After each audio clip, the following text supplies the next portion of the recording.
Greetings, everybody. It's time to discover Bond. We're back with Robert Meyer, Burnett, and today we're talking about On Her Majesty's Secret Service, and I'm sure we'll discuss a little bit about the MGM Amazon deal and how that probably affects Bond and all that goodness. So welcome, everybody in the chat. We want to thank you for being here. We have Andre, the boss man, with us today. How you doing? I'm good, thank you. Greetings, everyone. Welcome, welcome. And we also have joining us a special guest, Gary, not Jerry, from Pop Culture Minefield. How you doing, buddy? I'm so excited to be here, guys. Yes. You guys probably know Gary, but if not, do check out Pop Culture Minefield. And somebody who doesn't need an introduction, but we're going to give him a super duper one anyway, because he is the man himself, Mr. Robert Meyer Burnett of the Burnett Work. How are you doing? I'm doing well. Can we just talk about, speaking of introductions, how much I love the new Midnight's Edge logo and music? Can we just talk about that for a minute? Like, can we wax rhapsodic about how great that is? I'm sure. Thank you. I'm glad you enjoyed it. Who made it would love to hear it. Yes. Man, do I love that. I love the music. I love how it harks back to your other piece of music. It's new and yet awesome. I love it. Yeah. Love it. Love it. The music is actually by Doidank, a very talented Norwegian artist, and he's the one who made the previous music as well. And as you pointed out, Robert, in this new version, you can hear the old one inside of it, which is one thing that I really like about I love it, especially at the end when the Midnight's Edge M is resolving with it still harks back to your original thematic elements, and it's great. I love it. I love the graphic treatment as well. Yeah, thank you. I'm sure Thomas, who made that one, will appreciate it. So anyone wondering, you can find the social media links of the two artists behind it in the description for every single one of our videos. So if you also are in need of their services, I'm sure they wouldn't mind. Oh, they're great. Great. They are indeed. And while we're a little distracted, that was what to say. Something else is great is everyone that's watching us right now. We have quite the collection in the chat. We have Script Doctor here with us in spirit, although he's physically at work. So it's great to see you here. Darn him for having a real job. We have quite a few members here. I see we have Karius, who says hail chat. Johnny Zucco is here, and he says that John best Roger, second product time, and Dalton not the best, but only because he had two films. Not sure if lost it. Yeah, that's like the Dalton. We'll get back into that in due course. And thank you for also being a member as well. Yes, indeed. I think we also got a new member here over the. Yes, we can also welcome Johnny Zucco as a new member. Yes, which is perfect. And we also have a couple of super chats that we're going to go through before we get into the. As well. Yes, indeed. Says, hi, gents. Always think about my dad when I see a Bond film. He loved Bond films and never got enough of them. This is actually the same with my dad, come to think of it. Same here. And Mags sent us a super sticker. Thank you so much. Really appreciate that. Yeah. And then we have Clifton 3D, also just became a member. Thank you so much and welcome. We got some more exclusive member content coming now very, very soon. And Johnny Zucco also says for $10, thanks for chatting about this film. What are your thoughts about the semi-filmed rooftop scene after the coat of arms scene? Hold your thoughts, because we're going to get into that. We're just going to talk about the movie, and then we're going to get into the specifics of each and every individual scene in here. Then says, is it true every man wants to be James Bond? I always wanted to be a Bond girl. I don't know who really wouldn't. But yeah, Mr. Burnett, have you always wanted to be James Bond? Always. I mean, the guy knows he can walk in anywhere. He knows what the perfect food to order is, how it pairs with whichever champagne at whatever perfect temperature it's sold at. He knows or served at. He knows something about everything, and no women can resist him. And he knows how to kill people with his bare hands. And he dresses impeccably well. What is not to love? Yeah, indeed. Jerry, anything to add to that? It's not Jerry, it's Gary. Fine. Jerry, That's why I didn't respond. Jerry, I'm like, anything to add to that? well, my first gig, professional gig in acting and all that shit was doing voice impersonations, and I did the entire James Bond Film Festival at the University of Illinois, and I really was a fan of Bond until I went to the Bond Festival and I became an Uber fan, and that festival changed my life. 1996, and I got to do Sean Connery's voice. And which was fun. Greetings, Miss Moneypenny, of course. So, and I got paid for it. That's always good. So it's professional voiceover work. There you go. Yeah. So that's. But I'm a big nothing Bond fan. So there you go. Yeah. And before we get then to the rest of the... go ahead. Well, I just want to say, and Gypsy Warrior says, the On Her Majesty Secret Service level of 007 Legends was amazing.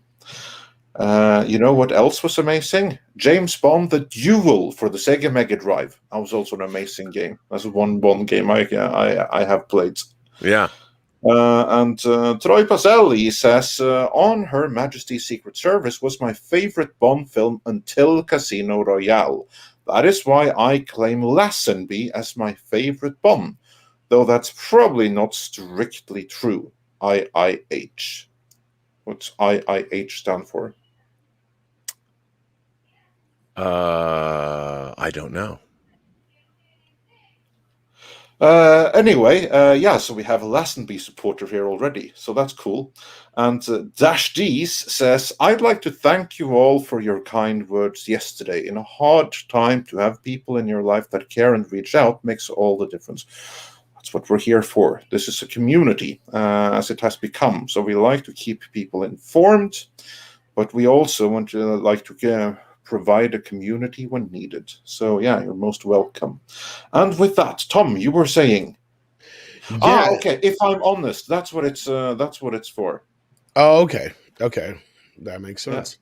Yeah. Well, I was just going to break from the Bond news just for a moment because you and I were talking about something just before the show, Andre, and now that Robert's here, I'm sure he'll find this interesting.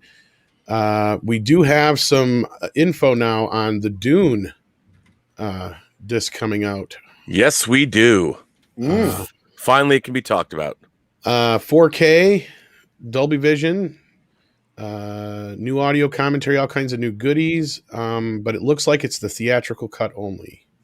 So, and who are the commentaries from?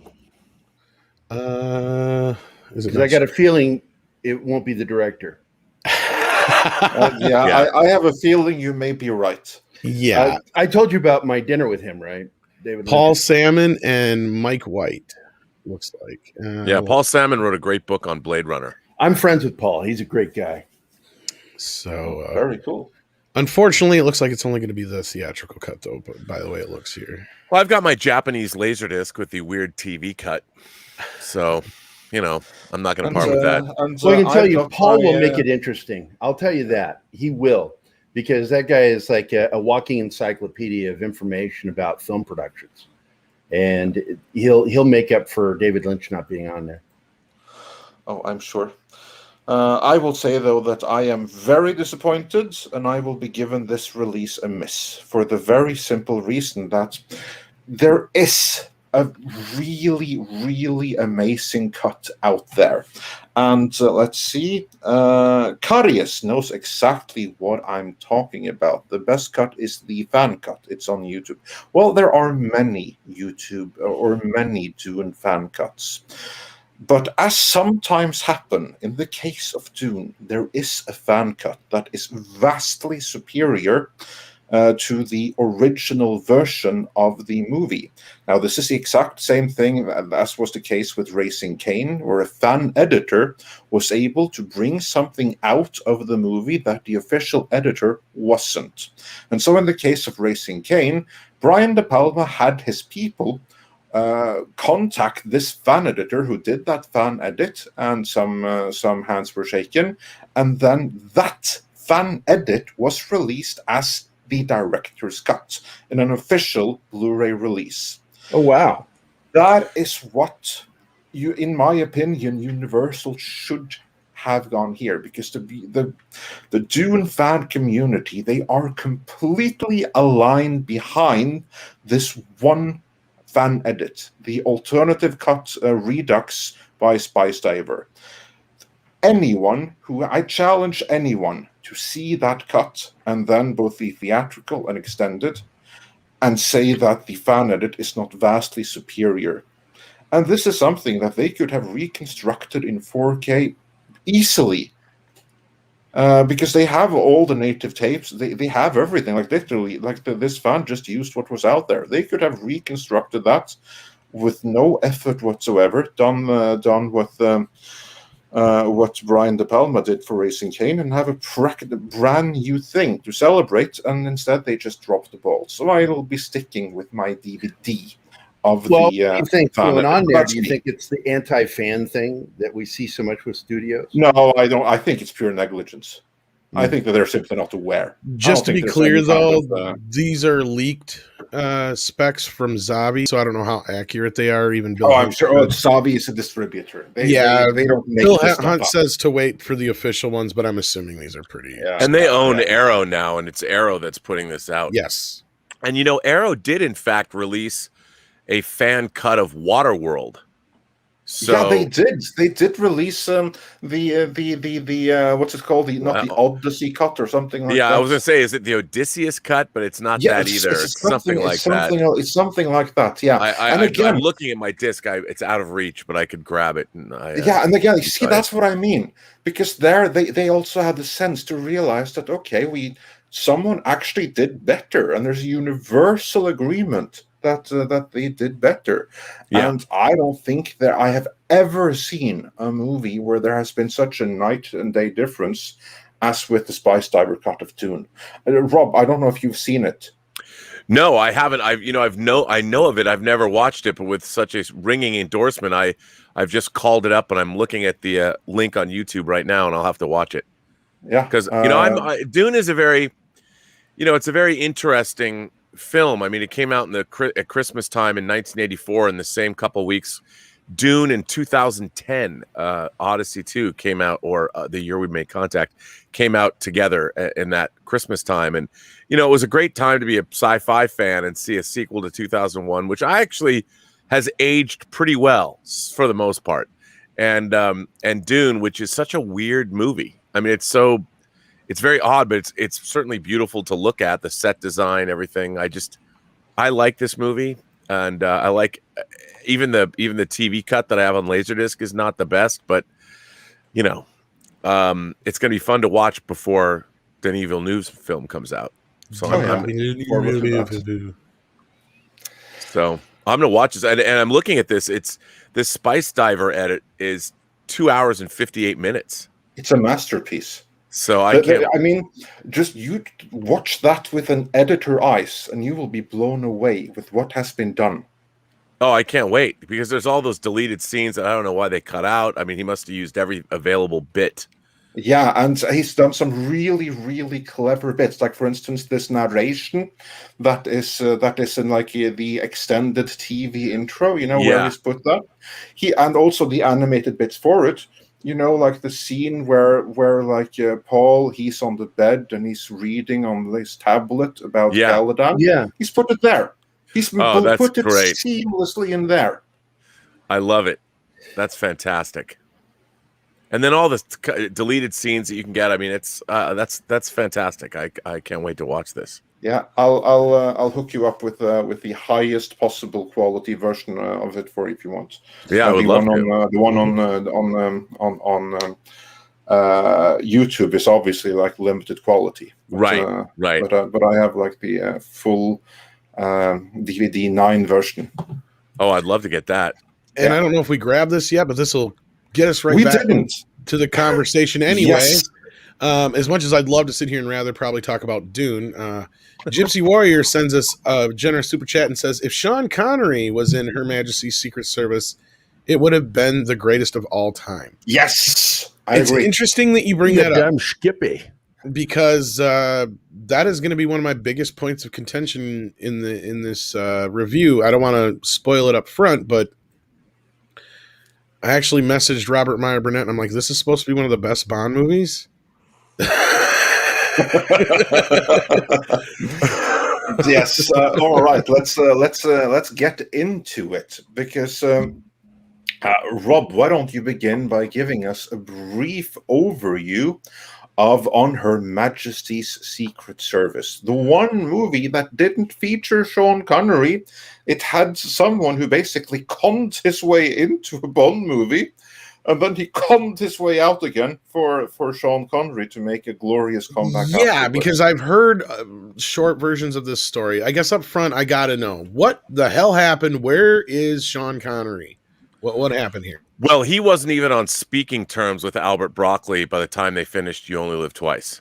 Like, he wanted out. He was not in a good place. So it was sort of academic. They were going to have to replace Bond. They were going to have to replace Connery as Bond. And, they began this worldwide search. And what's interesting is they found Lazenby. He was in a TV commercial, basically, that someone had seen. I don't know if it was Albert Broccoli's wife. I'm trying to find that information out right now. But that's how he came to the production. And I will say this. I love Lazenby's look. I mean, he looks rough and tumble. He's Australian. I mean, he's a fit, handsome guy, and he looks like he could kick the shit out of you. Didn't like him. So, well, I mean, I can understand that. I mean, it's interesting because you've been watching the Bond films. You had never seen them before, and it had to have been quite jarring for you to watch the Bond films and then see him as Bond. Interestingly enough, when this movie first aired on ABC TV, they re-edited the movie completely. There's a TV edit of this movie that's almost incoherent, and that's how they first showed it. And obviously, it was very controversial. There was a few things that they broke with when the movie came out. They don't have an opening theme song. They've got the score for this movie that John Barry wrote. It's incredible. It's one of my favorite. The score is good. Yes, Bond scores. It's great. And then Peter Hunt, who had been the editor on the franchise up to this point, steps up to the director's role. And as you notice in the opening scene, like the fight on the beach, there's a lot of quick cut, fast editing, jump cuts, things like that were unique at the time, and that nowadays we recognize them. They're par for the course, but at the time it was pretty, I don't know if it was avant-garde, but it was a really interesting way to go with the series. And I think Peter Hunt does a pretty great job directing this movie. Burnett, can I ask you one thing right there before we move on with the behind-the-scenes history? Because that is one thing that I always felt was jarring, which is in this movie, and you see it right from like the first sequence, and that is that whenever there is a fight sequence, the speed it's visibly sped up.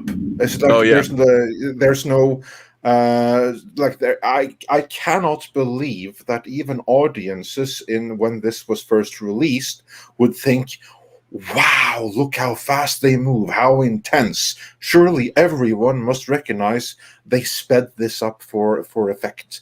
And in my personal opinion, but again, this could be because I'm watching this now in modern days. Right. A complete and total failure, because it just pulls me out of it and it looks completely ridiculous in my opinion. They sped up on previous versions too. It just wasn't as noticeable. Yeah, but not as noticeable as this, because it made me wonder if they had used like a different crew in the production. Well, I think it was, Peter Hunt as the editor, coming from an editorial background, speed ramps and using those kinds of things and jump cutting was definitely something that I think he brought to the franchise. And I think at the time, because it was not something that was used a lot, it might have seemed like, we look back at it now and it's such an obvious, transparent way of doing things that might not be the How best was way. it at the time? Well, I think at the time it was just unique. I don't think that it was something people were necessarily aware of. I found it rather jarring, to be honest with you, because there's a lot of jump cuts where they're like a lot. And it's and what I mean by jump cut specifically is like, okay, you've got the bad guy laying on the ground, and then all of a sudden, within a frame, he's on his feet, jumping at Bond. Like, it's a total bad jump. Like, I'm like, wait, was there a piece of the film that was badly destroyed they couldn't put there? What happened here? Like, no, I mean, that was total jump cuts. I mean, that was a new throughout technique. the film, and the backgrounds don't match up with anything that's in the foreground when they do any of the rear projection stuff. I was okay. This is, and I hate to rip on the guy, because this you're basically telling me this is his first directorial role, right? Like, this felt like a made-for-TV movie, even though it was shot in scope. I felt like I was watching Revenge of the Nerds 4. You know how you go from the original films, and then like all of a sudden they like, we're going to do another one, but it's going to be on TV. Like, it felt like a 5th or 6th movie in a series. I'm like, okay, this is, I felt like I don't know. I'm really stretching to try and figure out what I was supposed to see here with this, because the first hour of the movie is boring as shit. I'll be honest with you. It's just fucking boring. And then by the time we actually get to shit happening at the end, there's just so much shit happening in a matter of like 45 minutes. Then I'd get lost, and then I'd figure out where I was. And then I'd be like, why should I care? And then there's the virus thing. So we actually at least get, the Bond speech of the villain telling us what he's after, but it doesn't really even factor, it seems like, into the story. I mean, I'm just kind of like, okay. And then the ending, of course, is just predictable as shit.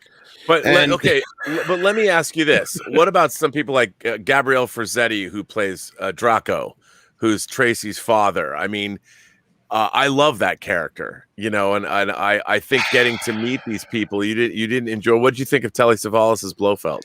He was terrible. I hated him. I like Telly Savalas. That was my least favorite thing as a person and an actor or whatever, but as this character, Donald Pleasance was better as the bad guy. And the returning cast members were fine, but otherwise I just didn't really notice or care who half these people were. And Lazenby is a horrible fucking actor.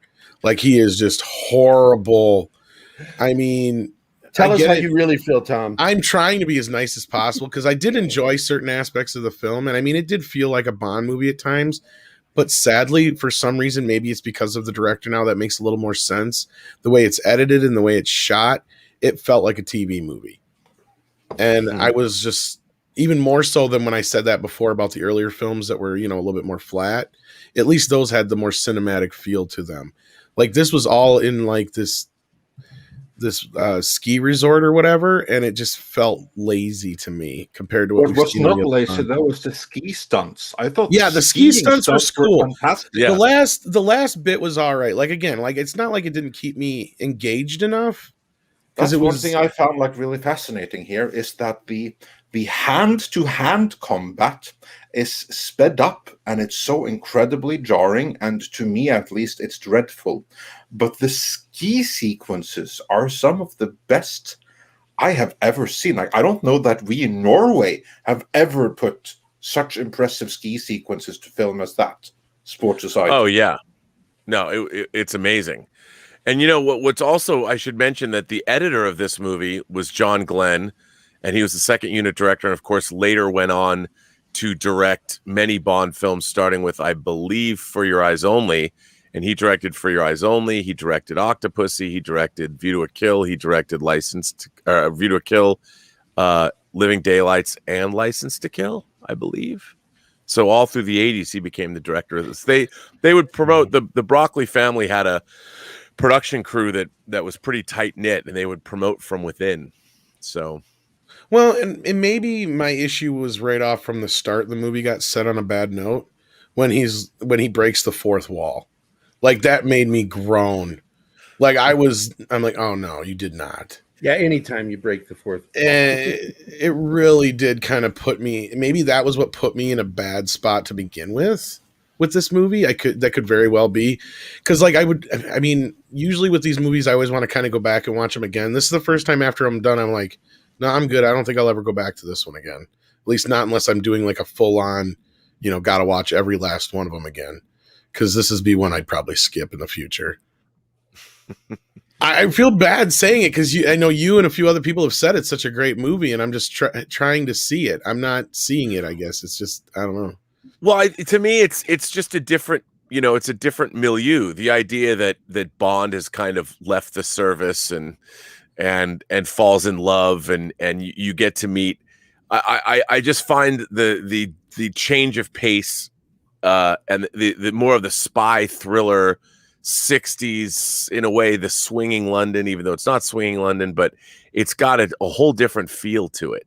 Yeah. Well, first of all, it's got an actual story. I was just going to say, this goes back to what Andre was saying before. I liked the story aspect of it. There was bits and pieces in it I could pick out, and I'm like, okay, this is an interesting thing. This is interesting. That's interesting. Why didn't they explore that more? That's where I'm getting where Andre's coming from, where it's like, it was a great story, but the execution, something's off.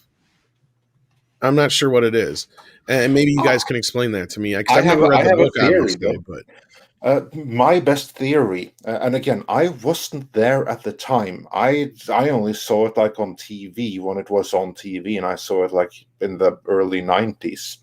And to me, something was off with that one particular movie. I think it was a matter of that they tried to go a different direction because they knew they didn't have Sean Connery anymore. Right.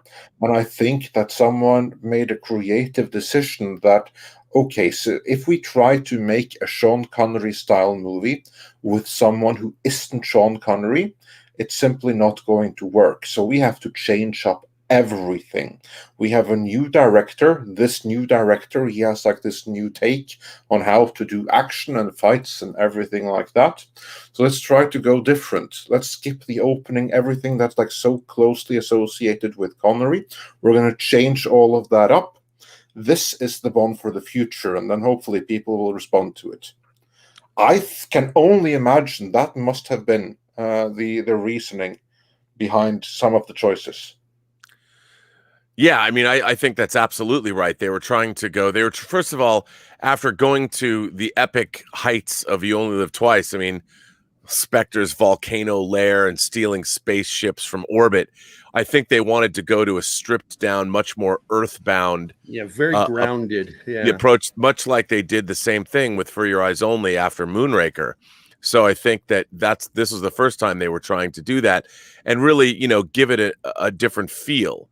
And I think they were really trying to establish, if they had to move forward with Lazenby, they wanted to try and maybe play to what they thought were his strengths. I mean, obviously, they found him on some chocolate cream commercial. It wasn't like they saw him. He had conned his way into it. He was selling cars.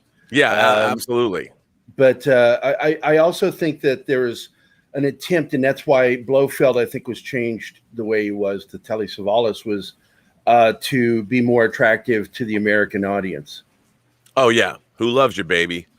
Yeah, I didn't really have a problem with Telly so much. I mean, because just as I pointed out, they were having trouble with the American audiences so badly that is why the next film, when they brought Connery back, was shot in America and takes place in Vegas, even though they don't even say the name of Vegas any time during the making or during the story.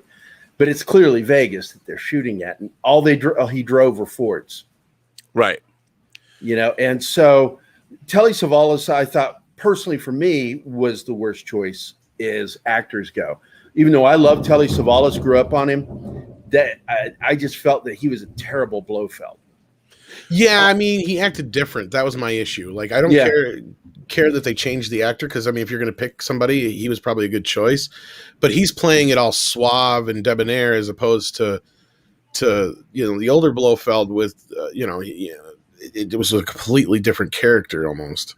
Yeah, and he's playing it more like a crime boss as opposed to an international leader of Spectre. Exactly. You know, and he's got his German Irma Bunt, his henchwoman. I mean, you don't ever feel like he's got a multinational organization of hired killers and assassins. Where is the supreme executive for counterintelligence, terrorism, revenge, and extortion? Not really in this movie. No. Although, you know, and let's, you know, I'm going to build this international base at the look. Here's Gloria, and I, while I love it because, you know, the James Bond movies made me want to learn to ski, and I took up skiing when I was a kid and love it to this day, and it was because of this movie. You know, and one of the things I really miss from the Bond franchise is there's no reason. One of the Spectre, we finally get back into snow and Bond never gets on skis. And I'm like, what? Because there's no real reason. You know, how often are you going to come up in an international spy thriller and need to go somewhere in a mountain with skis on? Yeah, exactly. You know, that'd be how often do you go onto a golf course? And as I recall, Lazenby was a hell of a skier. Yeah. Yeah, and I mean it's but it was cool. And one of my favorite climaxes, I mean, I love the helicopter attack at the end of this movie because you got real helicopters. There's no bad process shots, and there's a few miniature shots, but not many. You're really in this great location, and I think this movie has a lot of great locations and a lot of great location work, and especially. They had the cinematographer hanging from a helicopter to shoot the ski sequences. They built a special rig, and they had other stuntmen doing handheld camera stuff, and it's pretty impressive, I think. Yeah, the last hour of the movie or so is decent enough. Like, my problem was you spend the first hour setting up a lot of stuff that either they didn't do a good enough job explaining as we got going, or it just kind of was for the end to pay off at the end. And it's like, did you really need to set all that up for the first hour? Well, it meanders. Like, it does. Cause like I'm like, okay, so I got this idea. Okay. Like Bond is like, you know, he feels like he's, I don't know how to put it, but he feels like, I don't know if he feels like disrespected or whatever, but he goes in and he puts in his resignation. And then obviously Moneypenny changes it to a 2-week vacation. And so they don't really get into that about what's going on there as to why, you know, I thought they were maybe setting something up like, oh, there's something deep going on and they're trying to protect him, but they didn't really get into any of that. And then they set up the whole thing with the marriage to was it Contessa? Is that her name? Yeah. Yeah. And so like, I kind of got that deal. And then I'm like, okay, so then we went through all this for almost an hour just for him to get the information that this lawyer possibly has a connection to Blofeld, which then leads him to this clinic or whatever. It's like, okay, we should have got to this clinic a half hour sooner, because here's where the fun part of the movie begins. Because here's a situation where you get Bond into that you know he's going to have fun with, because they do a kind of a weird job of explaining it up at front. But then I kind of figured it out as like, okay, he's supposed to be gay. Like, that's the character he's playing. I get that. And the whole joke that's going through. And that part got me sucked into it, because I'm like, okay, now you're putting Bond into an interesting situation where you're playing to his strengths and it's humorous. And I got, you know, I was getting into it again. But then, you know, we get to the layer and then it drags out for another 20 minutes till we get to the basic climax. And I felt like Bond was just, I'm like, I don't see why he's in these situations for a while there. He was like constantly trapped. And I'm just like, this just seems very un-Bond like he would find better ways to get out of this than he did. And he finally got out of it and everything just kind of ended and resolved the way I figured it would, right down to the very last moment. Like I just called that last bit. And again, it was exciting enough. It was a Bond ending. All that is there. But just that first hour and a half leading to it just felt kind of like I'm not sure what they're trying to do with this here. Because if you can explain that first bit to me, I'm really confused on that, because I was kind of lost until we got to the whole, you know, marriage thing leading to the clinic, because then I kind of knew where I was at. She needs a man to dominate her. I was like, what the fuck is this all about? And I'm like, okay, yeah, okay. But yeah, if you can explain that, unless it gets explained better in the next film, then just leave it. But yeah, that first hour, I was just kind of scratching my head through most of it. See, to me, I guess why I always like that is because I feel like when you meet Drago and you're meeting this criminal industrialist, I love that character. I loved the actor playing the character, and I'm like, I want that dude as my father-in-law. you know, and I've always felt that way. Well, he's like a about mob boss. I got that part. Yeah, but he's like a great mob boss. You know, he's like he's into international crime. You know, but I don't think he's necessarily a bad guy. He's a good criminal, and you know, I love Diana Rigg. I love her. I can't. When you first meet her and she's gonna lose at cards and baccarat and Bond bails her out, you know, and she's like, yeah, okay, fine, I'll go to your room and sleep with you. Yeah, it's just, I love that whole. I was really interested in all of that interplay that was going on, and it's not necessarily Bondian, but to me it was like European aristocracy. I'm rich and traveling in these circles, and I'm a rich heiress, but I'm deeply troubled, even though I shouldn't be. You know, I'm the Lindsay Lohan of my day, and I just I loved all that. And she's extraordinarily beautiful, and the way she carried herself, and you know, coming off of the Avengers, not the Avengers that we all know now, but Emma Peel, like John Steed and Emma Peel. I loved her, and she was so different from any other Bond girl because she's this. Why are you troubled, lady? You're rich, you're beautiful, your dad can get you anything you want, and yet you want to try and drown yourself. Why? Poor little rich girl, boo-hoo. I just loved all that. I don't know why it appeals to me, but it really does. I mean, that was kind of my question, is like I was trying to figure out a lot of the connection there, and they just didn't really pay that part off until the end. And even then, I guess the best I could get from that was like he did a deal with them to where he got off on a lot of stuff he did by giving Bond information, and in the process he just wanted to marry his daughter off to Bond because she knew he was a good man, and like that kind of a thing. That's all I got out of that. I'm like, that's got to be the situation, because they don't really explain it, at least unless I missed something, and that's why I was asking. Like, I think he knows who Bond is, and it's like, clearly, you know, if you've left the service, I could use a man like you. You know, I need a an ex-00 working for me, because if I have a problem, you can solve it for me. And I can help you with your problems. And I really like that manly relationship that they developed. Like, I would love to have seen another movie where Bond is still working for Draco, you know, and maybe doing, and then he eventually goes back and you find out it's all been a long con the whole time. Like, but of course. Well, that's kind of what I was waiting for, was the bigger rug to be pulled. And that's kind of what I thought they were setting up in the beginning with Bond quitting, you know, was like this whole, like, okay, there's something deeper going on here thing. And they don't really say that. So unless there's something that happens in the next movie, don't spoil it for me. But because I noticed they were trying to connect this movie a bit more with the earlier films than the other films had done prior to it. Because they even have that little scene where he's pulling out a few things, and they even play the little themes in the background. Yep. Kind of, you know, I mean, I got those kind of moments I dug, you know, and there is bits in it that I did enjoy. I hate making it sound like I fucking hated the movie. I didn't hate it. It was more disappointed than hate.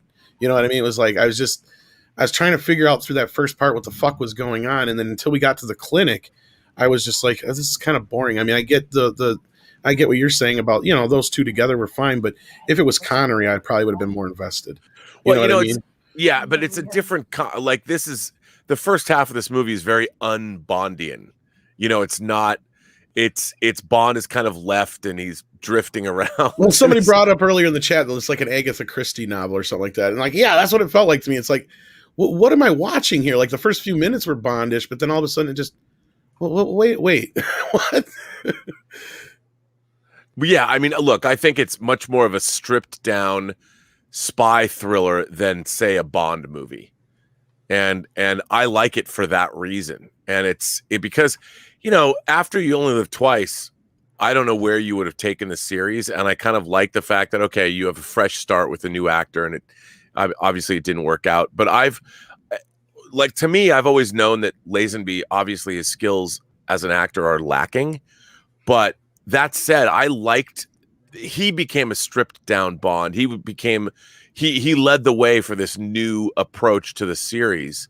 And I liked it because I've never been a fan of You Only Live Twice. I liked it when I was a kid, but watching it, it gets a little, it's so. See, now that's the one I liked a little bit more than. Yeah, because, well, it's much more pulpy, and it's much more, you know, I totally understand. Look, I used to love it because it starts in orbit. one spaceship steals another spaceship and brings it back down to a volcano base. What's not to love? But as I've gotten older, it's a very rickety movie to me. Whereas this, it was much more straightforward, and it's more character based. I wasn't waiting for the next gadget. I just liked to see the interplay, and I loved all the secondary characters and the way that they're acting. Like we're just in a different kind of a movie, and it's always worked for me. And it's funny that like Steven Soderbergh, the director, is a huge fan of this movie, and he talks about he thinks that it represents pure cinema and that it's one of the most cinematic of all the Bond films. And so it's interesting to hear you say that, you didn't like it and I do think I have to say, look, this is probably like Dr. No. It's very difficult, I think, to go back now in the modern day and watch these films and take them at all seriously, especially if you've never seen them, because like Tom, like you're responding to what everybody would respond, I think, this way. I mean, I don't think you have to think that you're missing out on something, because it's a very I would call it Baroque. It's a Baroque Bond movie, if that makes any sense. I mean, it certainly doesn't play as slick as the other films in the series and what we're certainly used to now. So it's definitely an outlier of the whole franchise. Yeah, I'm one of those where I can sit back and I can totally like put on, I don't know how to put it. I wouldn't call them nostalgia glasses, but I can understand through the certain lens that, this was made at a certain time and these certain things could only be met. I have never had a problem with that part of it. Right. To me right now, this one was just more so maybe I'm thinking maybe I missed something, or there was something I was supposed to get out of it that I didn't, or maybe even was that I was expecting something different going into it as well. Yeah, absolutely. That could all be on me. And I'm not trying to say it's the movie's fault in any way, shape, or form, because obviously more than enough people love it that it, that it obviously has something to it. And don't get me wrong, I found aspects of it that I enjoyed. To me, even Dr. No was a much better film to me. I guess the first few so far have all been better than this one. And they just got better as we went along, it seemed like, till now. This movie has Bond and Tracy falling in love. Like, you've got like a love montage where they travel around and hang out together and canoodle. You're like, what is happening in this movie? And I think that they have a lot of emotion in this film that you don't have in Bond movies, whether it's a father and a potential son-in-law, Bond and Tracy. There's just emotion where you didn't have anything remotely similar to that in any previous Bond movie. And I think Bond was always depicted as somewhat superficial. Absolutely. With women. So that's why. Absolutely. And even with people, I mean, the relationship he has with Drago, they have this interesting father-son relationship where they're talking to each other, and you never have seen a relationship that Bond has. I mean, they seem to have genuine affection for one another. Like, he's not just, I mean, they literally get to a point in this movie where he's going to be his father-in-law, and you're watching these emotional relationships develop between Bond and Drago and then Tracy, which we've never seen anything like this in a Bond movie. No. And then, of course, it sets up an incredibly tragic, sad ending that leaves literally James Bond weeping with a broken heart at the end of the film. That would never have been in any other Bond movie. And again, it's almost like it's all setting you up to completely deconstruct the character of Bond throughout the film, I think. And what's interesting now is you watch movies, the modern Bond films, I don't think they've been able to do that. They tried to do that with the whole Daniel Craig saga. Oh, I'm in love with Vesper, and I have a broken heart. You never really believe it, though, because their relationship develops so quickly, and then you're expected to believe while Bond is on this singular mission that he's going to meet this woman, fall in love with her, and she's going to break his heart and cause him to leave the service after he's become a 00. And it was fine. I love Casino Royale, but I never believed the emotional connection he had with her as much as I believe the connection he has with Tracy in this movie. Well, that's because they rush things today instead of letting it build up, which they did in this film, because Vespa was this character who kind of comes in and she's more this background character and abrasive, and and so you're supposed to go, oh, they're fighting, so apparently they like each other secretly, and it's just done really rapidly, and then all of a sudden they're in a relationship and he's in love with her and got his ball sack smashed and she's stuck with him despite that disfigurement of his groin. Well, yeah, I mean, it's interesting, and they've had that whole relationship now carry over into 5 movies. I mean, it's going to even echo in No Time to Die. We see it in Quantum of Solace. It's brought up in Skyfall, and like this whole, which none of that has worked for me. As much as I like Casino Royale, and I'm a Quantum of Solace apologist, Skyfall and Spectre, this idea they've turned it into some weird Dark Knight riff with this Machiavellian Blofeld who's not really done anything yet. It's bizarre to me. Yeah. And Dirty Monkey Soul says Tom should not watch Bond. He's clearly not a fan. Well, I wouldn't know. I haven't watched it yet. That's why I'm watching it, so I can that's the whole see point, if I'm a fan or not. to see that, but that's kind of like the whole point with this whole experiment, because I've always said that movies, they will live forever, but some of them where entertainment value is concerned, other than as a historic document, have a use-by date.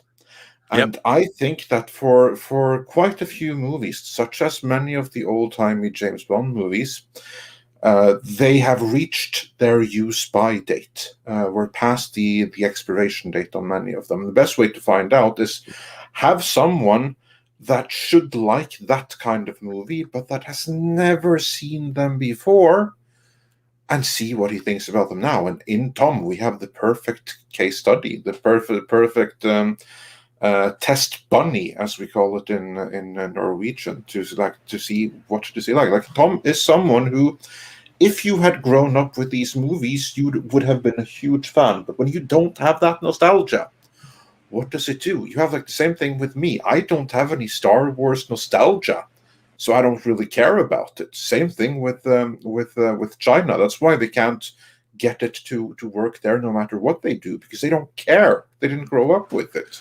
Right. Yeah. I completely agree with everything you just said, and that's why for me, growing up with these Bond films since I was a little kid, and not only that, but when they were on in America, they all aired on ABC television, usually on Sunday nights.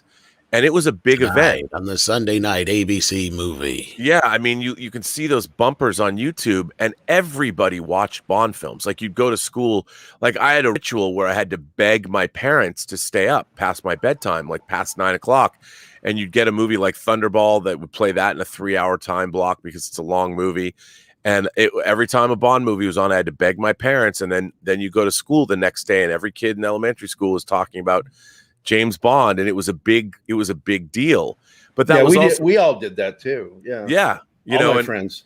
It was a big deal, and we're talking almost 50 years ago, and then nowadays, I mean, I like you, Tom. I look back on these movies, and even I, like Andre, I recognize that the sell-by date has passed on a number of these films. And if you haven't seen them, I think it's very difficult, especially look, modern audiences today have a whole different experience of cinema than audiences of 40 and 50 years ago, because the technology has moved forward. So after MTV, cutting styles of movies changed. There's a lot more fast cutting. There's a lot more, once people realize that we can retain a lot more information than people thought we could retain, movies could move much faster. There was ways to it was easier for directors and filmmakers to convey information, and they just didn't know that. And the style of filmmaking over the last 40 years has significantly changed. And I think going back and looking at these movies that are especially supposed to be action films are very different experiences when you're coming off of watching something like Mission Impossible, Rogue Nation, and Fallout, which is what the Bond movies should have evolved into, but haven't, unfortunately. Right. So yeah, indeed. Yeah, and Andrew wants to know what my favorite Bond film. Well, so far of the ones I've seen, because I've only seen the first 5 now. Probably the last 2 before this. This will be the 6th. Is this the 6th? Okay, so Dr. No, From Russia with Love, Goldfinger, Thunderball, and You Only Live Twice. And this I liked You Only Live Twice and Thunderball probably the best, I think. Yeah, I think that those two sound like your favorites So for sure. far. Yeah, it does absolutely sound like that. Yeah, but again, it's very interesting to, and that's something that I want to keep on doing on Thursdays. Is like just this to see how do things hold up, and when you expose someone that haven't seen a certain thing that everyone else has, how does it hold up when you watch it for the first time without nostalgia? Yeah, Right. because there's other movies we're going to get into besides Bond eventually as well. Because unfortunately, Robert's, or fortunately for him anyway, he's a busy man and he can't join us every Thursday. So we know that's going to be days we're going to have to come up with some other ones. But yeah. Well, it'd be interesting. I mean, I think about other franchises. Like, I grew up also loving the Planet of the Apes franchise, the first 5 Planet of the Apes movies. And it's very interesting because I've tried to show those movies to people. And of course, if you've seen the recent Planet of the Apes trilogy with Andy Serkis playing Caesar, starting with Rise of the Planet of the Apes, I love that trilogy of movies. Mhm. And Me too, I yeah. I did not like Tim Burton's reimagining I don't think anybody did. at all. but growing up with those Planet of the Apes movies, like Bond, Planet of the Apes was a huge part of my childhood. Huge. And a lot of people now, you go back and there's people that they find the makeups unconvincing from the original Planet of the Apes films. And I'm like, I don't know what you're talking about. I love these makeups, but that's because I grew up with them. And now you've got CG photorealistic apes. It's hard to go back, and can people take it all very seriously? And I understand that, and I don't think Right. they're wrong. Art changes throughout history, and things are a product of their time. And like Andre said, I do believe that movies have a sell-by date for audiences. And unfortunately, that's one of the problems I think we're going to have in our streaming era moving forward, is that as the years tick by, our cinematic legacy becomes less and less relevant to audiences because you have to train yourself to go back and watch older movies. I think it's going to be a shift, though, because I think that movies that are from before the year 2000, they are going to continue to hold up. Yeah, that's something you're going to have to train yourself in. But after the year 2000, because there you have a shift. There you have a shift, obviously in technology, because since then, even TV series and stuff like that is filmed in high definition. It's filmed natively in 180i, if not P.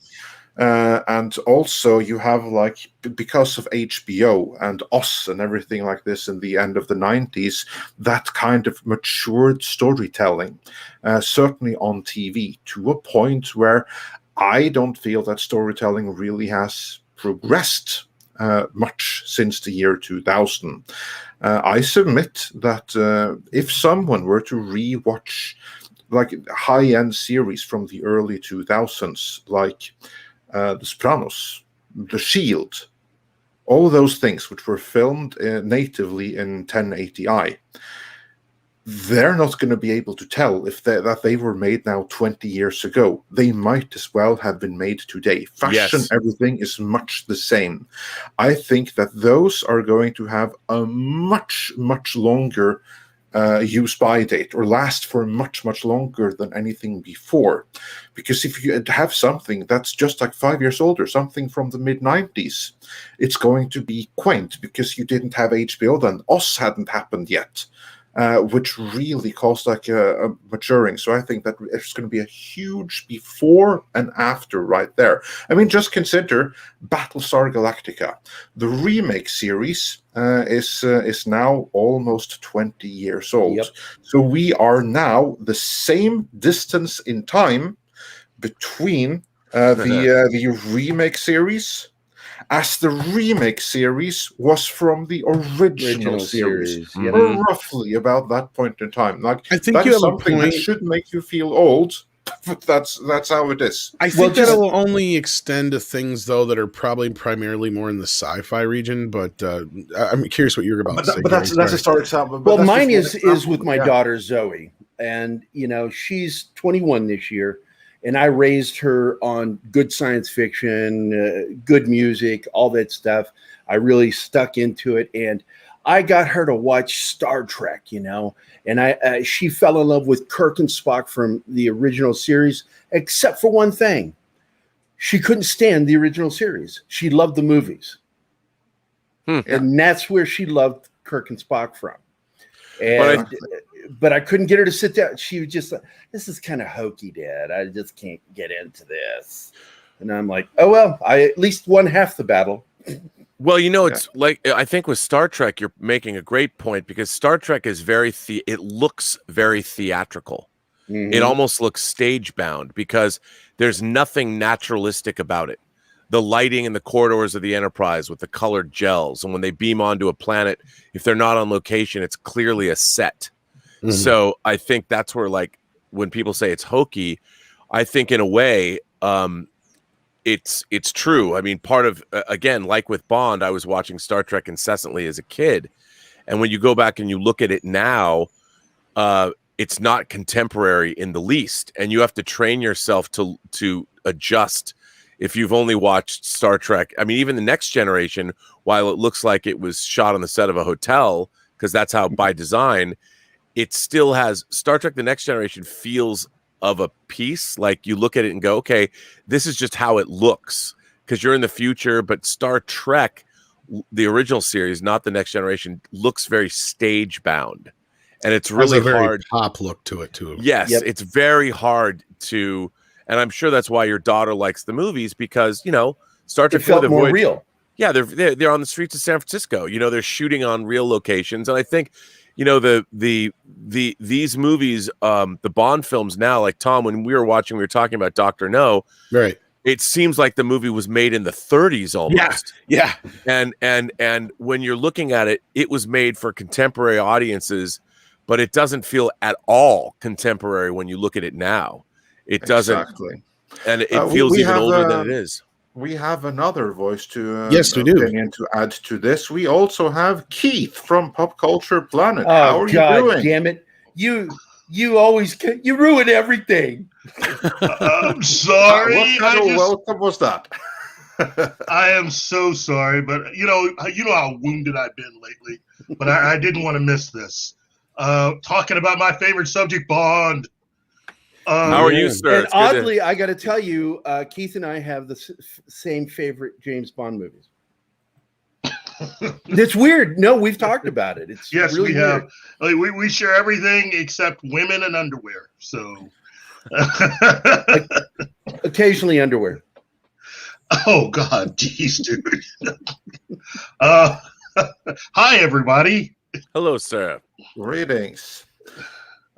So, what do you think of On Her Majesty's Secret Service? What's your memories of the movie, and how do you think it holds up today?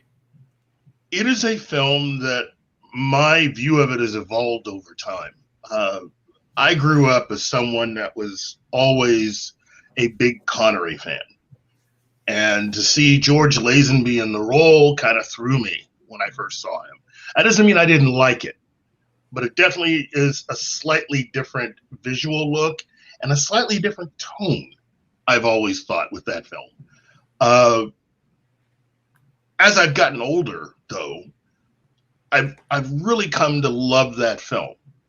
I still think of it as a bit of an odd duck, because I think it was the first Bond film where you had any sense of a history of Bond with the opening credits. The way that when Lazenby's Bond at the beginning of the film begins to pull out different props and articles where they were able to play the various themes to remind you of things that have happened in the past.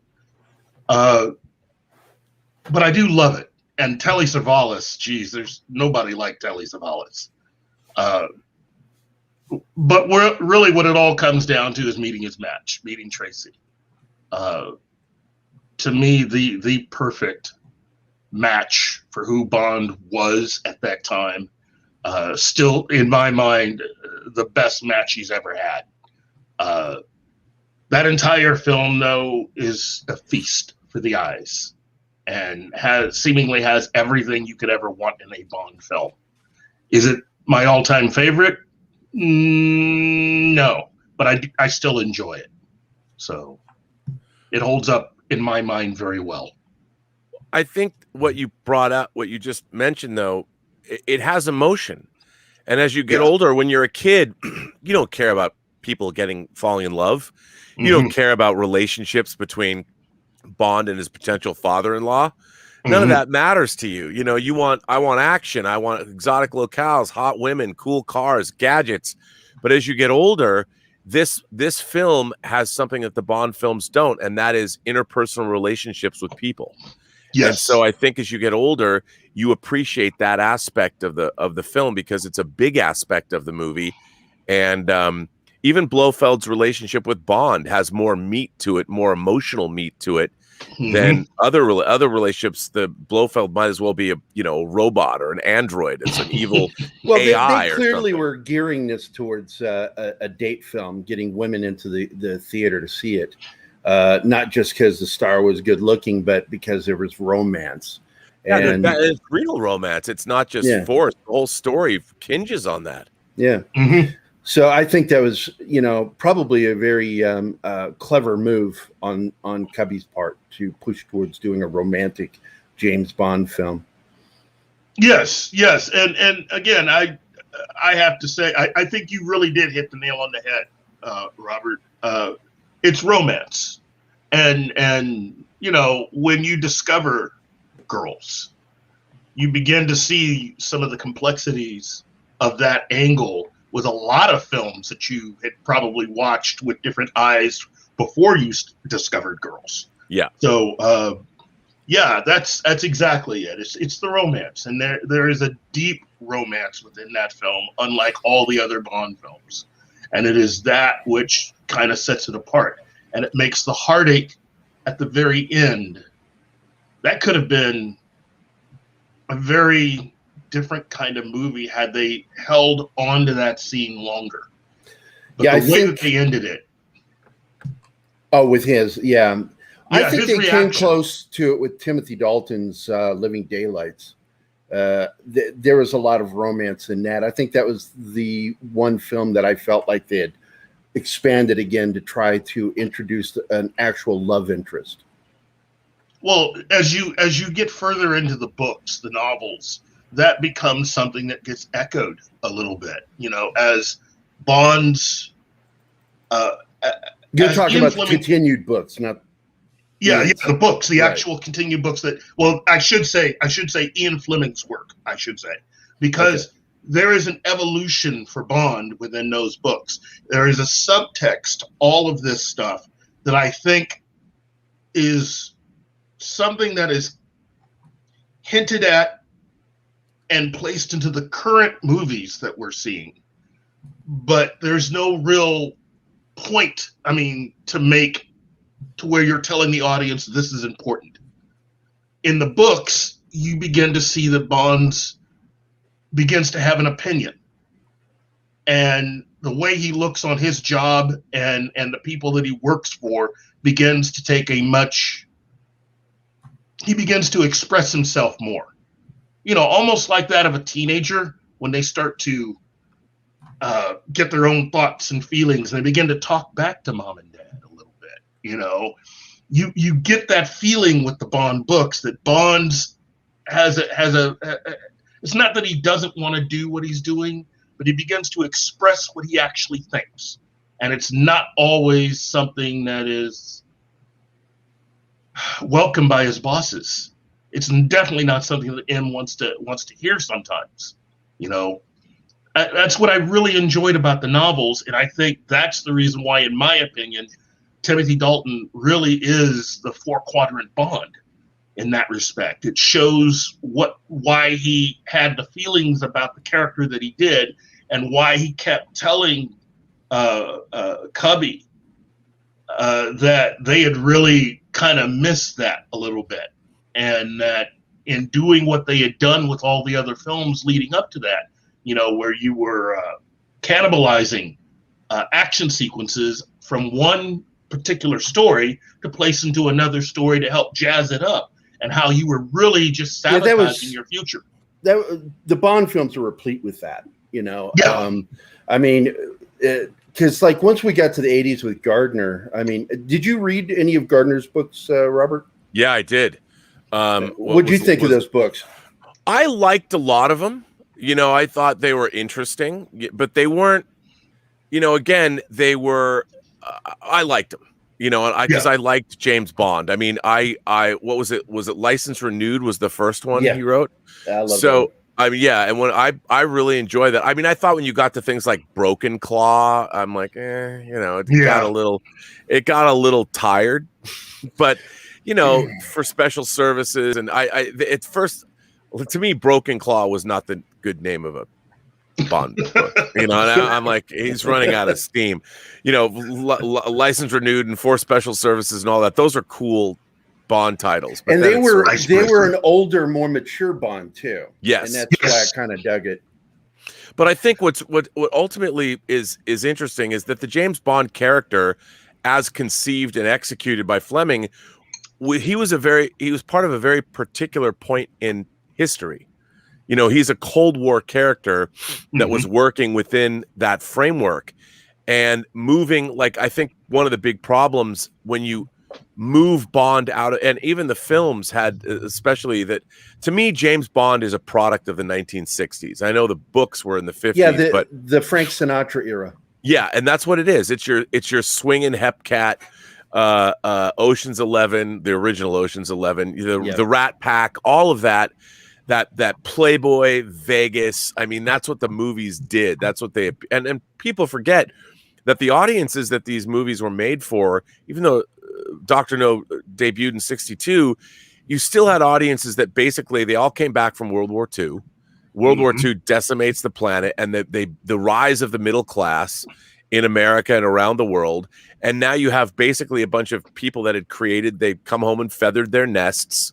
Their kids were teenagers now, and it was wish fulfillment. But barely anybody had been on intercontinental jetliner trips, you know, much less had passports. I mean, so these films were ways that the culture of the early 60s, especially because even Bond, as culture shifted with the civil rights movement and the women's movement, everything that was going on, the tumultuous nature of the protest movement because of the Vietnam War, the world changed underneath the Bond films.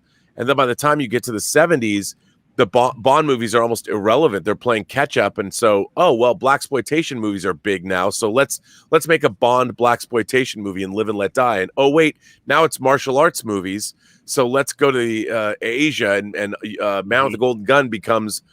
So no longer were Bond films trendsetters. They were following trends, trying to appeal to young people and younger audiences. And then by the time you get to, as much as I love Spy Who Loved Me, it was a total fantasy, you know, and it had left it like kind of the 70s, the late 70s were the fantasy era. I mean, Spy Who Loved Me came out right after Star Wars had come out. And then by the time you get to the 80s, Bond movies they were just standard action movies. And as much as I like them, with License to Kill in particular became a more grounded, darker version to get away from that light feeling of Bond with the cheeky humor, you know. And you got a version with Dalton that didn't crack jokes, and instead deals with a mobster. Right, but then again, it felt like you're looking at a Miami Vice episode. Well, it wasn't even. You know, they shot it all in Mexico, so they kept the price down, and it was definitely a change up of the formula. I don't think it really worked though. No, it failed, and which is why they went lighter with the next film. You know what? The other thing though about License to Kill is that original short story was part of that whole, you know, latter half of Bond's development that Ian Fleming was going through. The sort of darker Bond. Yeah. Where I think had Ian Fleming lived, I don't think Bond would have had an easier time of it going forward. I don't know if he would have stayed in the service. I think he would have moved beyond that. And that would have evolved just a little bit. But I've always seen the literary version of Bond as more of a world traveling version of Mike Hammer in certain ways. Right. He was able to, because a lot of the stuff that he did was more about solving problems, solving cases, and also fighting the bad guys at the same time. I have found that, and again, you're right, Robert.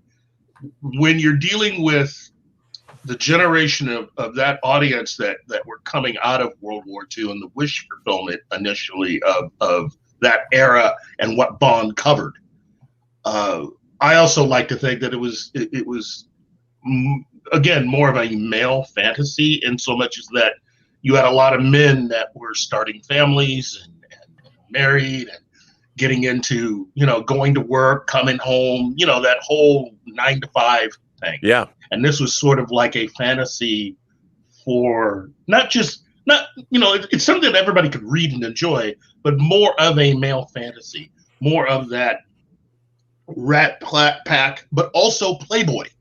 Yep. Oh, no. And we always talk about this, which is, what made cinema even a thing was during the Depression, escapism, and so it's just another version of escapism. I mean, even reading a James Bond book back in the late 1950s, early 60s, that was a form of escapism, and Bond is always going to be that. Then when they try to make him not that is when it's going to fail. Yeah. And again, I'm still of the belief that if you wanted to go ahead and have Bond stories where he's a little bit older, like what John Gardner was writing, you could do that.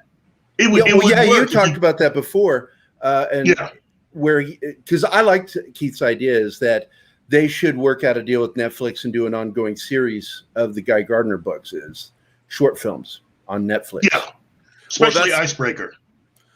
Yeah, I like that. Well, Amazon, I think they should go back, and if I was in charge of the Bond franchise, I would readapt all the books and set them in the time they were written. Exactly. The 1950s. I would love that. Hearing too, like set it in the 60s. Yeah. Do a fresh adaptation. Do it like a high-end TV series. Do it that way. Do it justice. Get the Blofeld story right. Yeah. Because this is something that we haven't really touched on so much yet. Because taking it back to this particular movie, we're not going to spoil anything, but up until this point, like, this is honestly like the Blofeld saga at its heights, and it's kind of like downhill a little bit from here, isn't it? Just the adaptation of Blofeld compared to the original source material and its importance on the franchise. Yeah, and then yes, absolutely. I also think a big problem with the Bond franchise, as it has been, is that the world, I mean, before you had these megalomaniacs that could also be somewhat attractive because they're living in the evil villains that we now have in the modern day are living in caves in Tora Bora, planning on flying jets into buildings, and yet they're not. Those are actually the bad guys of yesterday. I think that there's other bad guys to worry about right now. But I mean now we've seen that those bad guys, they're not the captains of industry that are commanding. They're just not. They don't. It's like when the Russian mafia came to America. When the wall fell and the Russian mafia came to America, they were so used to grifting. They were pulling insurance scams. They were doing all this shit. And then they realized, gosh, in the West, there's far more money to be made legitimately because these businesses are set up to make sure that we make the most maximum profits possible by screwing over the little guy. So why are we bothering to pull off these insurance scams when we can go and sell subprime mortgages and make a lot more money? And I think one of the big problems with the Bond franchise is the whole Jean Le Carré spy thriller, Smiley's people. That era is gone. And that's why it's hard. Like, they're struggling to find villains for these Bond films that are, when you've got the richest men in the world, Blofeld, I mean, Jeff Bezos or Elon Musk, I mean, these would have been Bond villains, but they're not anymore. Now they're there are heroes that are building the future, and it's like Jeff Bezos Elon Musk in particular would be a perfect Bond villain. Yeah, I mean, he's like Christopher Walken in A View to a Kill, you know, with his Tesla cars and all that craziness, Silicon Valley. But you look at these people, like, what's Bond going to do? Everyone's getting rich. Everybody's happy as long as your share price is high. I mean, what are these guys going to? They don't want to destroy the world anymore because it's the world that's bringing them all their money. You know, you don't have to bribe. Well, we want $10 million for these nuclear weapons now. Well, what? I'm worth $160 billion. There's never been anybody in history that's worth as much as I am, and I'm the most high-profile individual. I'm building rockets. I just bought MGM. You know, why do you want to take me down? And no one does. So what's Bond supposed to do?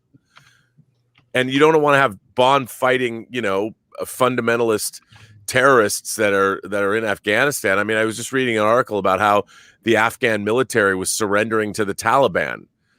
So now we're back to the living daylights. Oh yeah. And it's such a weird world that we live in. I really don't know if there's a place for James Bond in the world today. And I think as we move along, we see it's going to be really interesting to watch No Time to Die and see what they do with that character, who's now supposed to be older and retired. I really can't wait to see what happens. I think there's a place for Bond in so much as acting out, or at least in conveying that part of the story of a man who's really noticing his mortality and the effect that he has had on the world. Bond is an interesting character in that he can actually look back and see things and see the effect that he's had. And that also dips into what I think Ian Fleming was trying to get to with Bond towards the end of his run with the character, where Bond was starting to realize, hey, you know, ask the questions of, am I really doing any good here? What is the end all be all effect of everything I've gone to? Risking my life, my body, seeing friends die, seeing people that I fought against, then I have to work beside so much like even 5 years later. I mean, what is all of this? And I think you could do that. I think that would be very interesting if you were to end it that way, because having the life that he's had up to this point, it almost really is about reality, at least from a male perspective. You know, the initial stories and all the glitz and the glamour, kind of like Harry Potter in a sense, how when the first story started, there's all this fantasy and everything's magical. But as the story goes along, as the characters get older, you begin to see that world for what it is. And I think the same thing can be done with Bond, to be able to see the world for how it truly is. And he has to make a decision. Do I still want to do this? Can I play a part in this? What am I ultimately trying to achieve for myself in this life?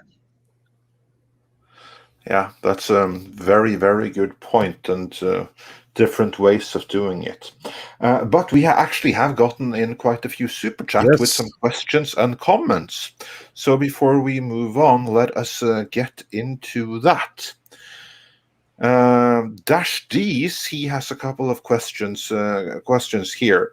So I just want to real quick your thoughts on this. What do you all think is more important, a good Bond or a good 007?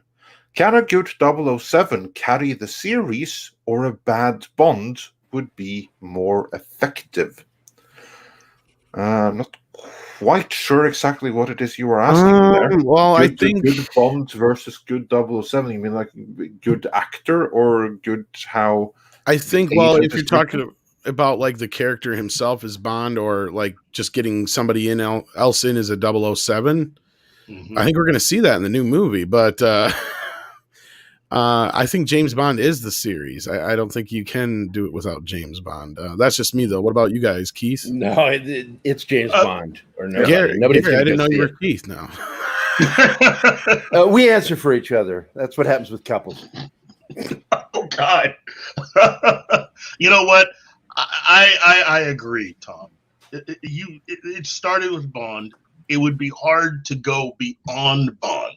I could see it going like that if Ian Fleming had set it up to do that eventually. there's a lot of interesting characters, but for the most part, it's all Bond. That's how I got in. That's what drew me in. In many ways, kind of like growing up watching Captain Kirk on Star Trek, Bond taught a lot of us how to be men, you know, or at least that male fantasy, how to approach your work and how to approach play. Two very important things. So yeah, I agree with you, Tom. Yeah, no, I agree with you as well. You know, I just think that what's interesting to me is that moving forward, I think the Daniel Craig Bond films have had a real identity crisis. And, you know, you see in Casino Royale where he becomes a 00, it's essentially the very first Bond outing. And then Quantum of Solace continues that. And then when you get to Skyfall, the third movie, apparently he's had an entire career and he's old now. And you never actually saw Daniel Craig go out on a Bond mission. You know, he never. They never made a typical Bond movie with Daniel Craig. I guess you could say the Casino Royale was that way, but he was a newly minted Bond. He was a newly minted 00. So we never actually got to watch Daniel Craig go off on a mission where he was assigned. There was something happening, and he had to overcome whatever it was he had to overcome. And all they've done is, well, in Skyfall and Spectre, was deal with his angst as a character. Like, what do I mean now? Where am I in the world? And I'm like, I don't know if the Bond franchise. It's always interesting to deconstruct a character. Like, you get to have Clint Eastwood was in 30 Westerns before you did Unforgiven, but you really only needed one Unforgiven. That told you everything you need to know. Logan, you know, we've got Logan. We understand where Wolverine was. It's great. But the character of Bond, I think, I don't know if a character like James Bond belongs here with us in the modern world. And I think they struggle now, and they've been struggling for 30 years to make a great Bond movie work within the context of the time that we live in now.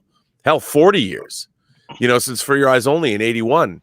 It worked better in a Cold War era. Yeah, absolutely. Because also the villains, the people, the way you did business, there was even a code amongst spies, and they all knew each other, you know, and the people on either side knew each other. They knew what they were doing. They knew they were part of a much bigger game and politics. And then, like, in the 70s, there's a reason why they created, well, both Hugo Drax and Carl Stromberg. I want to kill every human being on the earth, and I want to make my perfect people be the new progeny that's going to create the master race. And, like, well, that doesn't make a whole lot of sense either. What, you're going to have 40 people in the world living with you at the bottom of the sea or in space until you repopulate the earth? I mean, I don't know if that's really constructive, but that's where we were at. And now what threat do you throw? What is James Bond supposed to stop? Whereas, like, I liked what they did in Mission Impossible Rogue Nation and Fallout. You have these rogue agents, and, like, the idea of some men just want to watch the world burn. That's why they copied The Dark Knight for Skyfall. They tried to turn Silva into basically a chaos bringer, but it didn't really work because I didn't buy it. I didn't buy that. He didn't know he was going to go to London, yet apparently his operatives they can had everything planned and mapped out. Yeah, I'm like, come on, man. And yeah. And that brings us to the irony of the whole thing. I remember when you had remarked earlier, Robert, about the 1970s and the changing Bond character and the adventures. You know, that was also the early 1970s was when and where Denny O'Neil got the idea to make Batman like that. I mean, his Batman, along with Neil Adams, that was a Batman that was really came out of the Bond experience, right? And was more of a Bond type at a time when really that was necessary for Batman to do in order to survive coming out of the 60s post. Well, they brought him back to being a detective. Yes, but added an international flair. If you really wanted to explore, though, the kind of questions that they're trying to do with Bond, with Craig, it would be easier for Netflix to adapt the Matt Helm series of books, because there's an aspect of the character that I don't think they've ever really attempted, because, you know, the films were more predicated on trying to turn him into a James Bond type. And Matt Helm really isn't the same. Matt Helms has a very straightforward job. His job is to kill enemy spies, usually ones that find their way into the United States. That is his only job. And I think you could have a character like that could survive in almost any decade because that's a very simple mandate and a very simple job. And if you wanted to hang kind of an angsty sort of look on that, you could do that very easily with Matt Helm. Not so much with James Bond, but right. Plus, I mean, again, when you've gone into space and you've gone to the top of Piz Gloria and you've gone to the bottom of the ocean with your submarine car, how do you make the Bond character work today when also in the movie-going milieu, we've got Bourne, we've got Ethan Hunt, we've got John Wick, and now we've got nobody. You know, Bob Odenkirk now kicks ass. So how do you then make an audience embrace James Bond today? And I've often said, like, I mean, obviously with the MGM sale, maybe the Broccoli family, maybe Michael G. Wilson and Barbara Broccoli will finally sell their interest in Bond and call it a day. Because I think ending with Daniel Craig's tenure, they've had a great run. I mean, Michael Wilson's in his late 70s, I think now, and Barbara Broccoli's getting up there. Do you really want to spend the rest of your life doing these movies and coming up with something new? And if they're going to recast the role, you're still left with coming out with another one of these stories. I don't know. I don't know how you make it. How do you make it better than a Mission Impossible movie? Well, I think. Go ahead. I was just going to say, I think, and this is just coming from my point of view, from everything I've heard you guys say and the conversations we have, is you got to take Bond back to its roots, be it just either the character himself or go ahead and take him back to the 60s. Do like a, situation where you just kind of revamp, redo, and everybody wants Henry Cavill or somebody like him to kind of take on the role. He's more of the classic look Bond.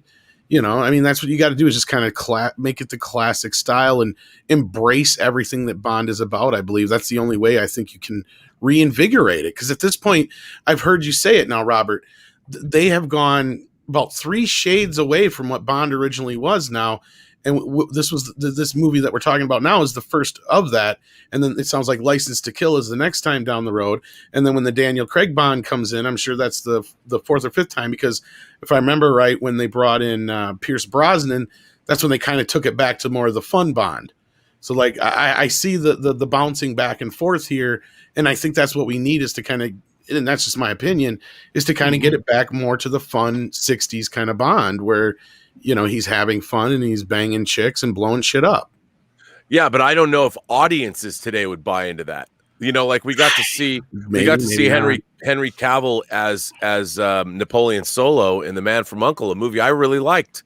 I thought seeing Ilya Kuryakin and Napoleon Solo, I loved Man from U.N.C.L.E. growing up because obviously it was in a Bond riff, but it didn't. I don't know if people, like, you can do something like The Queen's Gambit, which is a period piece. So you can do The Crown. I don't know how many people that are of the modern day movie-going audience, as in those that actually go see movies at the box office rather than wait for the DVD or streaming or whatever.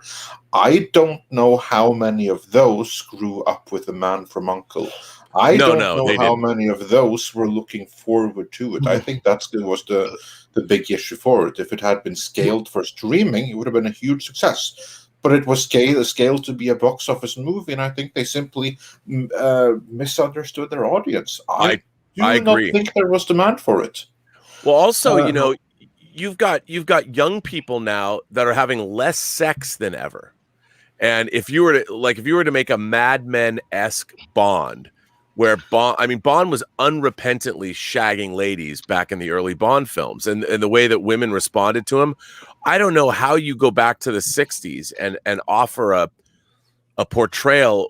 I think you're going to alienate, as much as I think they should do that. I mean, I just said, go back, and I just don't know if modern audiences want to go back to that era where, let's just say, it wasn't very politically correct. Oh yeah, all modern audience, they were so offended by Game of Thrones and all the nudity and sex in that one. I think we'll be fine with that. well, no, but it's not that. It's the attitude. When Bond is slapping girls on the ass, I mean, it would be weird to see them adjust Bond's character. Like I've always said, Bond, the reason that he's a sensualist, he drinks, he smokes, he unrepentantly sleeps with women, is because every single day could be the last day on this planet for him. Mm-hmm. And he knows that he's going to indulge in those sensual pleasures because that's his reward for doing the work that he does.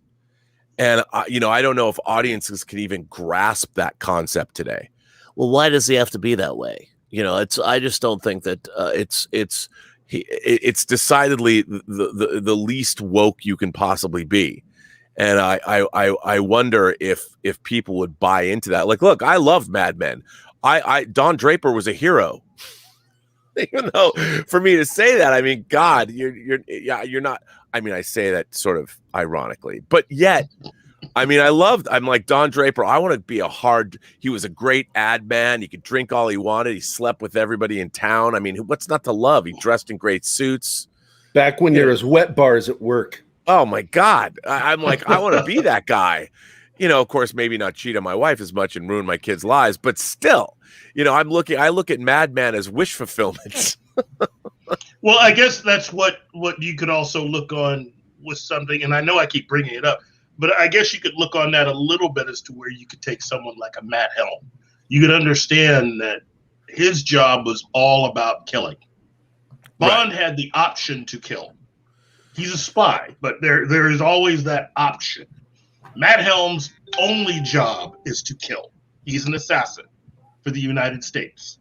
And all he does is kill other spies that have come into the United States. He has no jurisdiction outside the United States.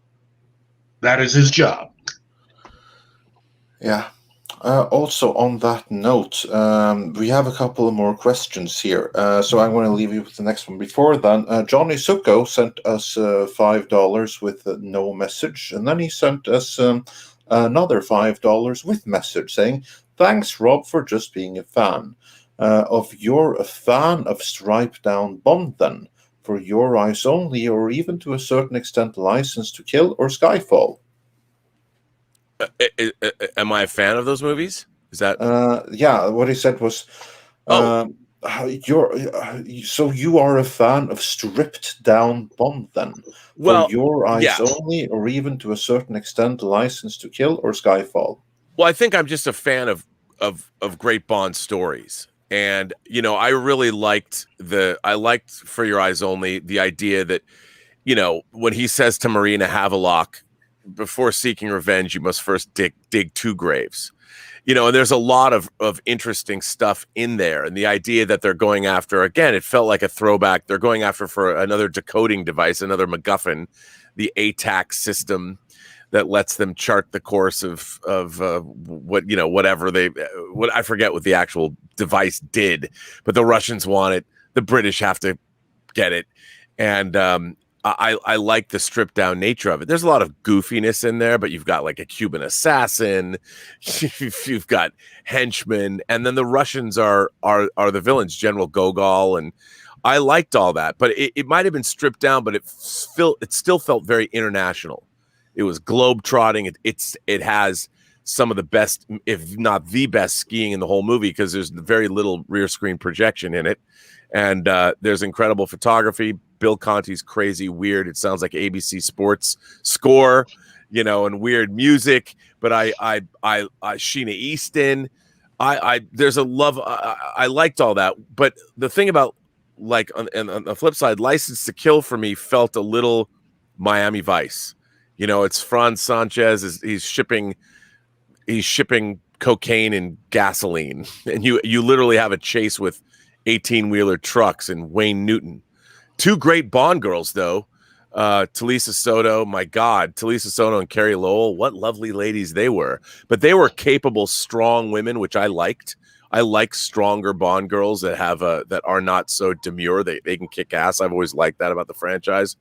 But Skyfall, to me, I totally didn't like at all because it was nonsensical, and I thought it's funny for me to say this, deeply misogynistic.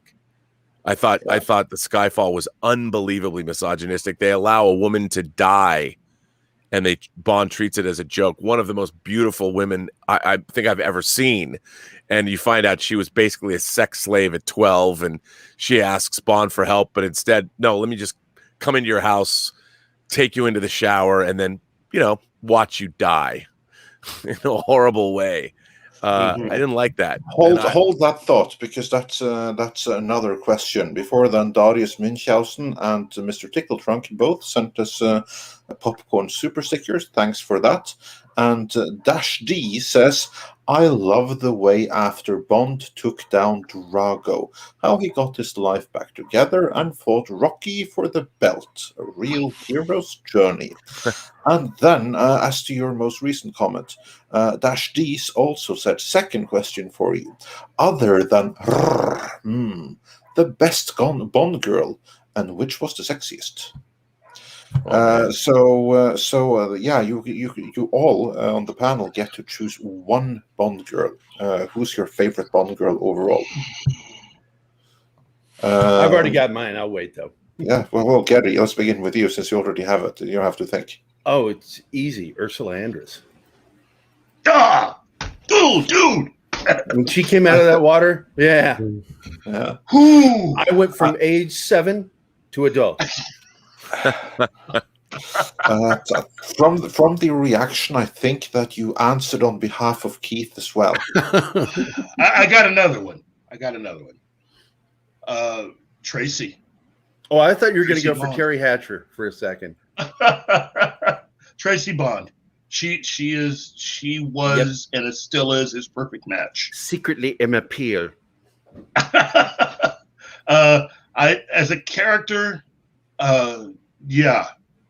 If she had lived, just think about what their lives would have been like. It would have been like the Addams Family for spies, given the way that they couldn't keep their hands off of each other.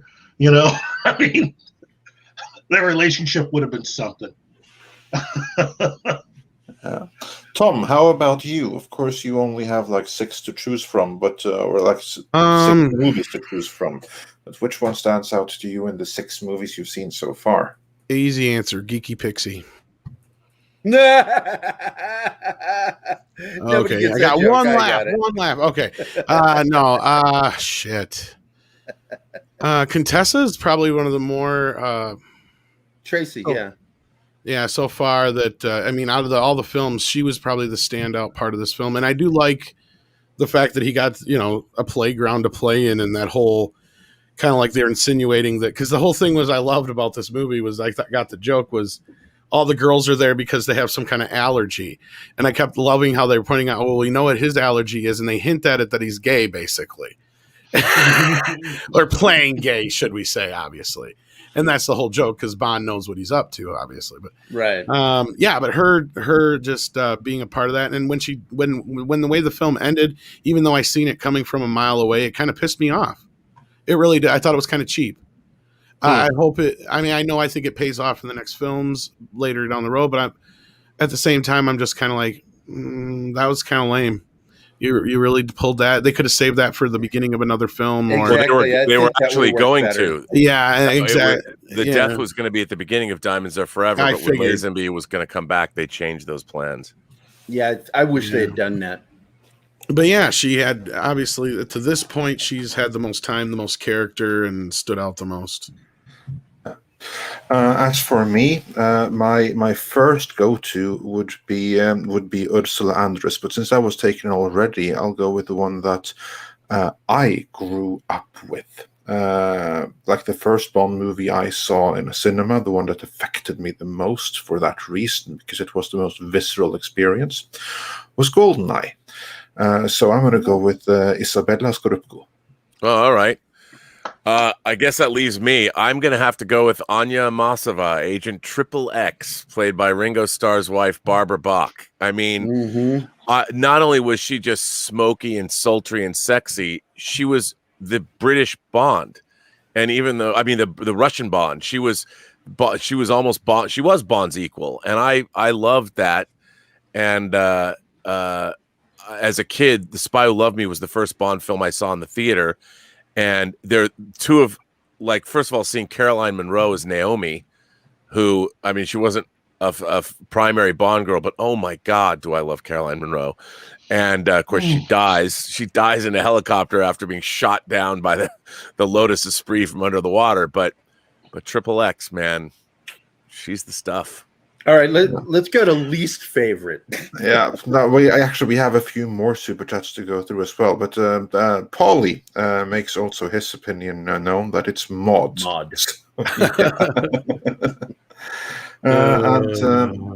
And Script Doctor agrees with Robert. Yeah. And then we have Johnny Succo also says for $10. Also, it seems like it took Daniel Craig for people to appreciate License to Kill.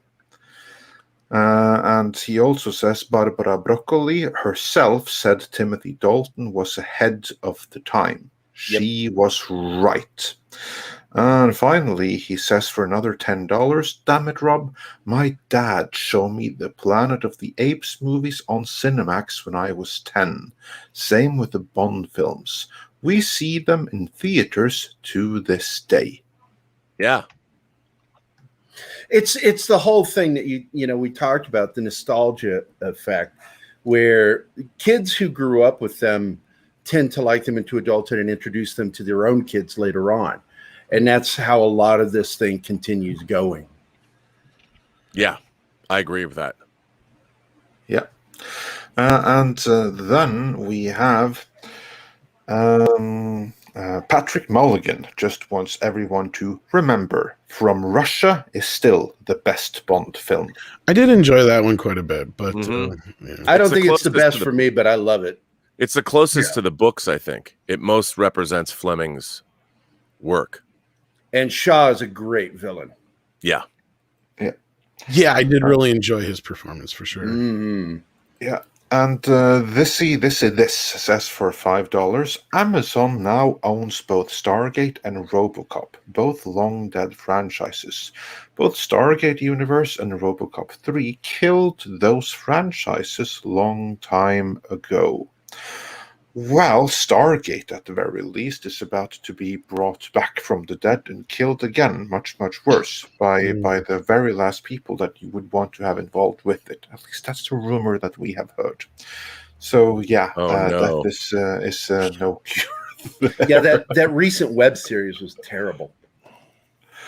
And then, Robert, we have your good friend Terje Tiberius Mørk, who says for 100 Norwegian krona, not only is On Her Majesty's Secret Service the best Bond movie, Lazenby was the best Bond. Handsome, funny, and believable. I was born in 1982 and didn't really grow up with any specific Bond. My deep love for On Her Majesty's Secret Service is pure. There you go. My fellow countryman is a big fan of On Her Majesty's Secret Service. Yeah. Actually, there's many people in Norway that have that as kind of like their favorite, apart from the whole Lazenby thing. But he has his fans too. So I don't know if it's a Norwegian thing, but I've heard many others express sentiments similar to what Terje is doing here. And I guess that's a defense for what I mean, at least my feelings on the matter, because I'm already well aware that there's, quite a few Bonds to get through and different people play the part. So it's not like I was able to sit there and go, oh, well, of course, Sean Connery will always be James Bond. And I didn't even have years to I assure you, you are not going to have the same reaction to Roger Moore as you did last week. I'm sure I'm going to like some of the other Bonds. I already have an idea of which ones I might like more, just because I know a lot of these actors from other things as well. So anyway, Keith, it looked like you were going to say something there. Sorry. Well, I was just going to say, for me, I think if there's one thing that truly stands out that makes On Her Majesty's Secret Service truly different, it's the only Bond film to take place during a major holiday. And this, it's Christmas. True. And for a long time, it was a Christmas movie for me. I would always try to watch. These movies always released you and I at talked Christmas about that before. Yeah. in the UK. Were they released? Is that that's what I just said. Yeah. Robert, you probably know better than us. Wait, I'm sorry. Weren't these movies always released at Christmas time in the UK anyway? Because isn't that their major I think so. You know, they were. Yeah, I think they started out as holiday movies, and then they moved to the summer when summer became a thing. Yeah. But when I went and saw, like, I flew to London just to go see Skyfall. Yeah. And Jaws is the one that changed it to summer. Yeah, and that was saw in it November. and you saw it with Tarja, didn't you? I did. Yeah. He and Julie came down, and Charlie de Lazarica, he came out too. Wow, you got to see with Charlie? That's cool. Yeah. So Charlie flew to London, and then Terrier came down from Norway, and then my friend Emma, who already lived in the UK, she showed up, and we all went to the Odeon Cinema in Leicester Square, and that was a lot of fun. We're gonna continue the Norwegian invasion a little bit because Natasha says in fluent Norwegian, "Jeg liker Lazenby." I'll let you all just imagine what that means, but it shouldn't be too difficult. And I would think. And Luffy is God says that's because Norwegians have good taste. Lazenby is number one. And also, my fellow Norwegian Paulus Plain sends 100 Norwegian kroner saying Elon Musk bought the James Bond submarine car. P.S. The sub car was inspiration for the Cybertruck. Again, he is a Bond villain. Yeah, that he just doesn't know my it yet, or favorite what? Bond car of all time. But we're gonna get. There's no real Bond to stop him. That's when we get there. Is he like Mr. Glass and he just hasn't realized that he's the bad guy yet? Yeah, he just has no clue he's the villain.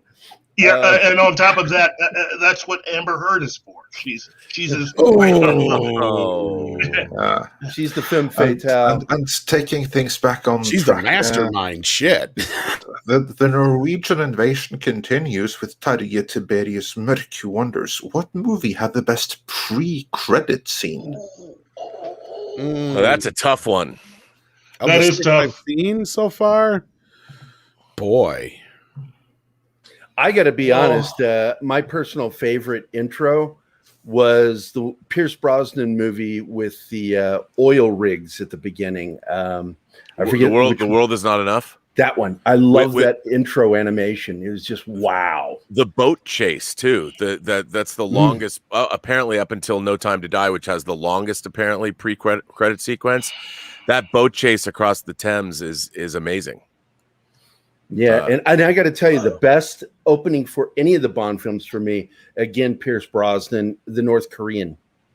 I agree. I was just thinking that. The rest of the movie not as good. The movie is horrendous, but I agree with you. Terrible. That opening is perfect because fantastic. It's a time lapse sequence where he's actually in captivity, and you go through what happens to him, and that's the opening sequence. Yeah. To me, that's the best opening sequence of any Bond movie. Period. Shame about the rest of the movie. Well, finally, you and I agree on something, Andre. Yeah. Now, one of the guys, the next guy, M. Howden, asked the question, which I think is something we have not addressed yet, which is Lazenby did deserve more than one movie, and he did, and would have gotten it if he hadn't done one thing. Do you guys know what it is? I don't remember. It's been a while since I saw that documentary. He kept the beard, and he was told by Cubby and what's his name, his partner, Saltzman. Albert. Yeah, Harry, I'm sorry. Harry Saltzman. He told him shave the beard before you show up to the premiere, and he showed up to the premiere. With the beard, and that got him fired. They were pissed. Yeah, I could see that. Let me just at least officially say for the record, my favorite opening is Quantum of Solace, mainly because it creates a second part from how you ended the last movie. So you're talking moments. It's an instantaneous thing, and so it to me it had my attention immediately. Once you realize, I can see where it has gravitas in that way. Yeah, but it kind of threw me off because it's the only film to really do that, and it was, I don't know, it's weird because you're so used to the way they do things. It's this cookie cutter way of making James Bond films. opens on what happened in the last film, opens on what happened in some other film, you know, and it's its own little story that opens and then you get the cool animated, like Maurice Binder's beginnings were just amazing. I mean, I don't know how you guys felt about it, but I was in love with the way Maurice Binder did the openings for Bond. And, Yes. you know, women, I mean, as a kid, that was the only way I could see a nude woman without my dad beating my ass. And he would slip them in there, and I'm like, oh my God. But but you didn't get that with that. Binder's opening sequences was literally like watching one of the book covers come to life. Yeah. That's what really those sequences were like. It's like, hey, we're going to open the book now, but look, it moves, and there's women and guns and more women. Everything that Bond was about. Yeah, pretty much. And what was it? The I forget their name again. Frank Sinatra's gang, the Rat Pack. Yeah. You know, and I wasn't surprised to find out that it was Kennedy's favorite book. Right. Yeah. Yeah. I think And, oh, go ahead. Yeah, because no, sorry, carry on. Your favorite, and then we will next super chat. What's your favorite first, Robert? It has to be Spy Who Loved Me, because, you know, again, I loved skiing, and Bond it starts out with shenanigans happening, and then Bond getting called, and he's in bed with a beautiful, probably Norwegian woman. And she turns out to be a spy, alerts the Russians that he's coming, and there's a great ski sequence, and he skis off the mountain. You know, and I don't think I'd seen the trailer for Spy Who Loved Me, and when that happened, and then the Union Jack opens, and I read somewhere that that is the British voted one of the favorite openings for the film for the British. Yeah, and hearing that song, I mean, it's not jazzy, but you know, the lyrics, nobody does it better, makes me feel sad for the rest. Nobody does it quite as good as you, baby. You're the best. I'm like, hell yeah. All right. I'm 10 years old. Give me my Bond. It was amazing. Amen. But I do think my favorite opening credit sequence was when Daniel Kleinman took over for GoldenEye. That opening sequence, and then he went on and did the Pierce Brosnan Bonds, and he only missed one since then, which was Quantum of Solace. And his opening credit sequences are amazing. Yeah, and as I recall, GoldenEye was the last one that the visual effects guy, miniature effects guy, worked on. Derek Meddings, that's Derek correct. Meddings, yeah. He passed away. Indeed. All right. Well, Andre, I know there's a few more super chats to get through, and we got a few other things we wanted to discuss real quick. But yeah, what's the next super chat? Yeah, that's I haven't seen enough of them. I'm not going to pick an opening because so far they've all been pretty similar. So yeah, no, I think it's too early for you to make that call just yet. Patrick Mulligan says for $5 Canadian, he has a message for you, Robert.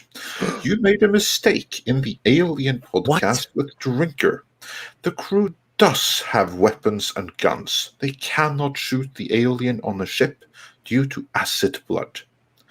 Well, Parker what does. A mistake to make up.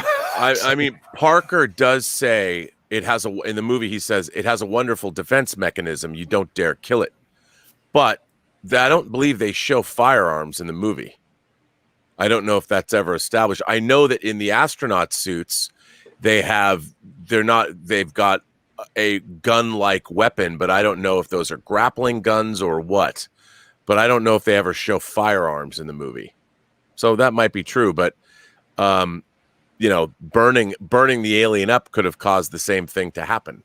So I mean, they never really have a scene in the movie where they address. But Parker does say that that's his quote. It has a wonderful defense mechanism. You don't dare kill it. And what they have, I'm assuming, it'd probably be really low level since they're just basically truckers. So I don't. Yeah, that's all they're space truckers. Yeah, that's exactly what they are. Yeah, but I mean, maybe that's a mistake. I wouldn't necessarily say it was, but he's holding you to the fire, though, Robert. I know. I'll accept that. I accept that criticism. It's an astute I mean, maybe in Alan Dean Foster's novelization, they directly address something like that. But Yeah, well, moving on, we can all make mistakes. So yeah, and, on the bigger scheme of things, I don't think that was a very big one. But thank you, Patrick, for the support in the event. And Roger H sent us a thumbs up super sticker, and Polly from the Latino Slant and Midnight's Edge Espanol that you all should be watching says, RMB, what? Spy Who Loved Me is an amazing film. I love Spy Love Me. Yeah, exactly. There you go. And Yeah. Dash D says, please tell me your opinion about Bond not belonging. Isn't a toxic man horse shit thing. He's a strong man that uses women, can't have that. That it's evil. So I think he's like referring to like how Bond suddenly is problematic and a man out of time right now. And I think that's where they just need to embrace it. But I mean, Robert could be right on that matter too. So, yeah. And Johnny Zucco says, doesn't that sound like a street gang name from? I was going to say West Side something like Story? Danny Zuko, like from Greece or whatever. Yeah, his something like that. Oh my God, Johnny it's my Zucco, brother. he just sent $5 with no message. $5? Where did you get $5? I'm never giving you no money. Shut up, Tom. And Mecca J says, you guys have some interesting ideas on how to handle Bond going forward. My question is, which type of directors would you want to direct them? Well, like I said, I think Tarantino would be a great choice. Oh, for Bond? Yeah. Who was the other one that they didn't end up using? They fired him before the movie ended up happening. I don't remember. This is the guy who directed Train Spotting, ain't it? What's his name? Danny Boyle. Yeah, Danny Boyle. Yeah. And another one would be Christopher Nolan, because he's always wanted to do it. He's always wanted to. Yeah. I mean, basically, Inception's almost it has the biggest homage to On Her Majesty's Secret Service ever. I think that Ridley Scott would be great, but good God, you better have a good script. Yeah, yeah, because he doesn't know how to tell a story without a script. And you know what? There one more choice, because I think he's in his own way. He's always wanted to do it anyway. Steven Spielberg. Yeah, but they won't hire an years American. ago, maybe. Yeah, they've said Broccoli said they would never hire an American director. Guy Ritchie's one that keeps coming up. Yep, Guy Ritchie. I think Guy Ritchie would knock one out of the park. Yeah, that was another one I was thinking. Amen. Well, yep. And what's his face? I can't. I'm horrible with names right now because I need to eat some lunch. The guy who was going to direct Ant-Man, Edgar Wright. Edgar Wright might be able to pull another good one. Yeah, I think he'd be good for it. He'd get the humor. I'll guarantee you that. Yeah, I think he'd do a fun Bond. And that's what I'm saying. I think you need to bring the fun back from the sound of it, because the last few movies sound depressing as fuck. And I think that Guy Ritchie could have been really cool as well. I mean, we shouldn't take it back to the 50s or 60s, but I think they could easily do a period Bond in the 70s that would work perfectly. Well, and that's another thing I was going to get into eventually here that Robert kind of touched on the point already. This is the last Bond of the 60s, and we enter into the 70s after this. And one point I saw brought up, I don't know how true it is, because you brought up your point, Gary, about how Lazenby was let go from the project. But according to something I saw here, he was actually offered a 7-picture deal, but his agent told him not to because the 70s were going to kill Bond because of the feminist movement. So it's kind of weird that this was something at that time is also something we're in the similar era of now. Yeah, where I got my info from was from the documentary that he helped produce and appeared in. And he told them, talked about how Saltzman and Cubby were pissed at him. But I would not doubt for a second, because I think I remember him saying something about that was part of the reason why he didn't shave his beard, because he was trying to be freaky hippie is what happened. He let his hair go long and he grew a beard. And Saltzman and Cubby wanted that to not look like the 60s. He wanted him to look like Bond when he showed up to the premiere. And I think that had an impact on his decision-making, what his agent said.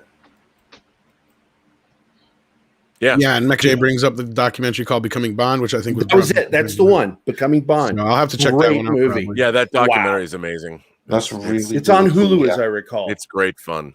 Yeah. But yeah, I'm very interested to see where the Bond series goes in the 70s, but I already kind of know from what Robert said earlier, it goes from being a trendsetter to following the trends. Yeah, Well, first of all, I can't wait to hear what you think, though. To Diamonds Are Forever and Live and Let Die is going to be very, very amusing to hear your opinions. well, Diamonds Are Yeah. Forever let a lot of fans down, and it did worse than any of the Bond films for some reason. And I don't think it was just because it was a lower quality. It just seemed like right after that Lazenby period just sort of kind of hurt Bond. And but it comes back roaring with Roger Moore in Live and Let Die, No. which is a strange film, again, shot in America for American audiences, driving Fords and shit like that. But damn it, that was a good movie. And probably one of the best theme songs. Yeah. Yeah, indeed. And moving on a little bit from there, Jeff Jerky says for $9.99, do I expect you to talk? Yes. Let's address favorite Bond gadgets from the Yerkman. So, do you have any favorite Bond gadgets so far? Me, I've only seen the 6 films, so none really stick out exceptionally yet. So I'm gonna let these guys answer real quick. Yeah. Keith, you want to go first? Yeah. I'll go. Or one of you guys. The jetpack, man, was so cool. Did I steal your thunder again? I'm sorry, buddy. Again! I'm so sorry. I guess When I think he's too much right. alike, that jetpack was so cool because that between that and Lost in Space, I was losing my mind over this thing existing. It's in the real world, you know. That blew my mind. There's only one gadget. What's that, Okay, Robert? let's hear. This. Oh, Yeah, probably. I never think of the cars as I gadgets. was gonna say They if I were. had to pick some, it'd have to be the car, probably. Yeah. Yesterday, it's taken 22 months, but yesterday the final pieces. I've been buying this kit, and it's a 1/8 scale die cast Nice. DB5, and it's got lights in it. I've been Show waiting. it again, buddy. So I'll show you. Look at this. So Look at that. here is I got the last pieces. So here is the chassis. So you can see how big These are huge. It's huge. It's huge. This thing, it's 1/8 scale. It doesn't fit a 6 scale figure, but now that I have all the parts. I guess you need a 1/8 scale figure. Well, yeah, you can. I mean, that's like a Mego size figure, I guess. Yeah. But I'm just I can't wait because I've been wanting, collecting the pieces. Now I can finally put it together, and that Well, came yesterday, so I'm excited. I mean that car is just one of those things that just makes me hear the Bond theme. So that's definitely got. But if you want, if that's a cheat, I want the dart, the from Moonraker, the darts that fire out of the wrist, the little wrist rocket, those armor piercing. I want one of those. I got to point out too, the sub car is also great. I'm stealing your thunder again. Jesus All right. is like Jesus. No, you're stealing my thunder. Gary That's keeps my taking thing. shit from the black man. I have only one thing that I want, and that's the sub car. I've been dreaming of that sub car since the first time I saw it. Yep. So you can have everything. You take your jetpacks. I'm having that sub car. Oh yeah. Okay, Keith, your turn. What do you got? Yeah, which sloppy It's like the shoes. I like his shoes. Okay, leave me alone. The defibrillator. Yeah, but that's actually a really good one. The defibrillator from Casino Royale. That was one of my runner-ups. Oh shit! I'm yeah, like going, see. the defibrillator. Oh, that. Yeah. Okay. Yeah, as we all get older, that could come in handy. Carrying around with you. Good. Uh-oh, That's it's one happening. I figured I could have. Yeah. But still, no. If I were to really think about it, it would The have ghetto to be- blaster. Really, dude. Remember Really? it? You remember? Yeah, I know. And how Desmond Llewellyn says it. The ghetto blaster. I love it. You know what? The suitcase, the exploding suitcase that if you open it the wrong way. Yeah. Oh, that's a good one too. Yeah. Yeah. 'cause How you about got- the deadly tea set that you put on the electromagnetics and it takes Oh, off I someone's forgot head? about that one. Oh, jeez. Of course, you'd have to get the table that has the electromagnetics on it too, so that's a lot of work. You I can't really just- carry it with you. After listening to you guys and taking all the really cool ones, yeah, I'll go ahead and just go with the briefcase. Yeah, that's a good answer. Good answer. Since that's one of the ones in the 6 films besides the car, I'll say the brief because I do. Yeah, that one stuck out to me as a pretty clever one. Yeah, Andre. Besides, Yeah. oh, you said the sub car. Never mind. Subcar. And Yeah. I think that nothing Oddjob above and yeah. had a really cool thing with his hat. Goldfinger. Oh yeah, But it wasn't a Bond gadget, but that was freaking cool that he could throw his hat and kill people. yeah, absolutely. Useful. Well, how often have you gotten a hold of a hat like that and just thought to yourself, I wonder? I got to tell you what, in the Army, drill sergeants were notorious for throwing their hats at you. And I never got hit by one, but I saw a lot of idiots get nailed by those hats when they did something stupid. Oh. Mm. So I'm like, yeah, that shit works. A lot of people in the chat are saying exploding pen, so I'm going to say that's probably I remember that too. Yeah. bigger one in the chat. Yeah. But, all right, so what else we got, Andre?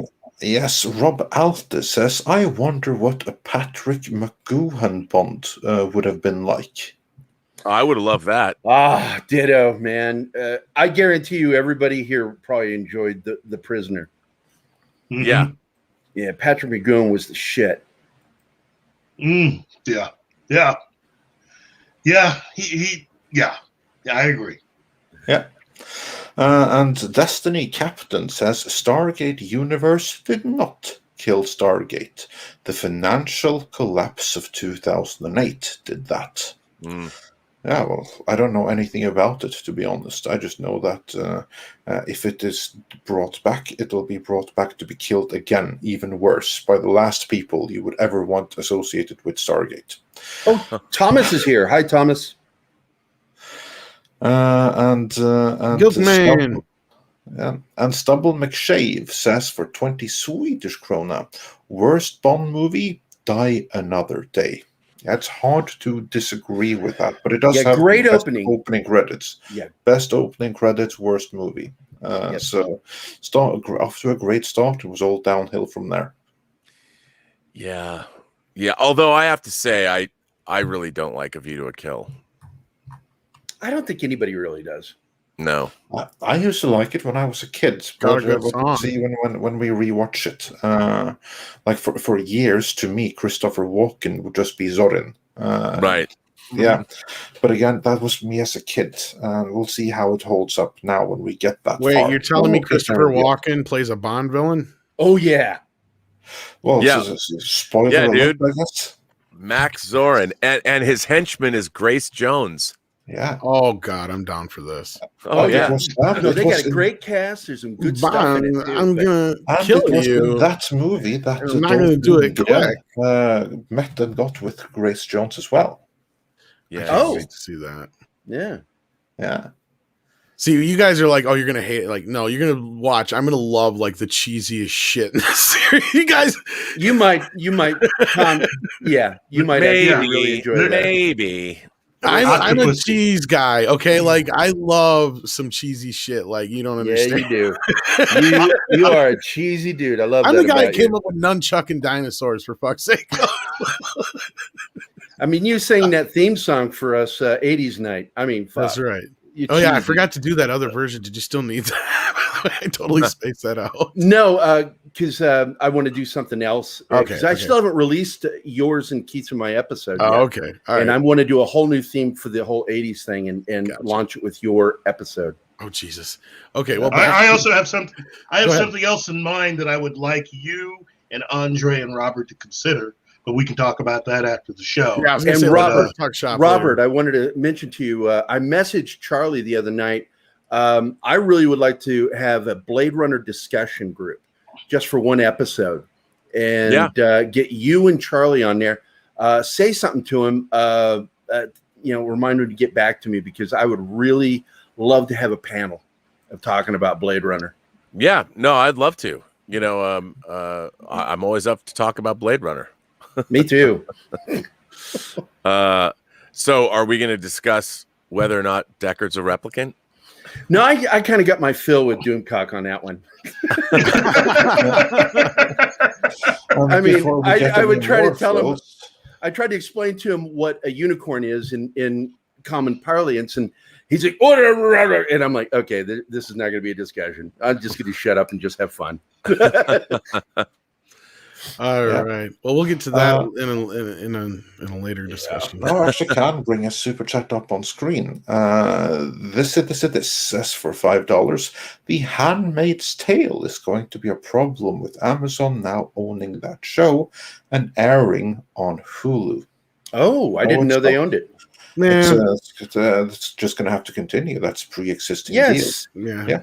I mean, CBS produced stuff that was on NBC back when we were kids. So no, honestly, most of the time those kind of deals are not a problem, because that's outside money coming in.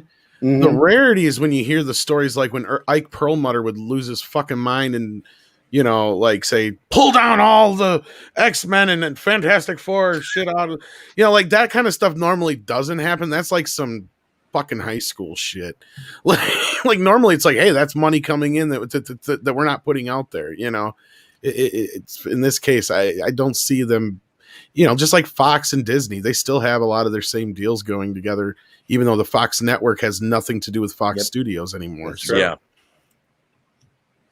Unless Andre had any more to add to that, I think that's No, I don't have any. I don't have much more to add, and with that, I believe we are fully caught up, and I think we have said everything there is to say. Super sticker from Mr. Tickle Trunk. Hey, Tickle Trunk, how you doing, man? He's came back. He left earlier. I did want to get everybody's. I know we're not going to spend much time on this now, because I thought we'd have a little more time to spend on it, but we've gone way over.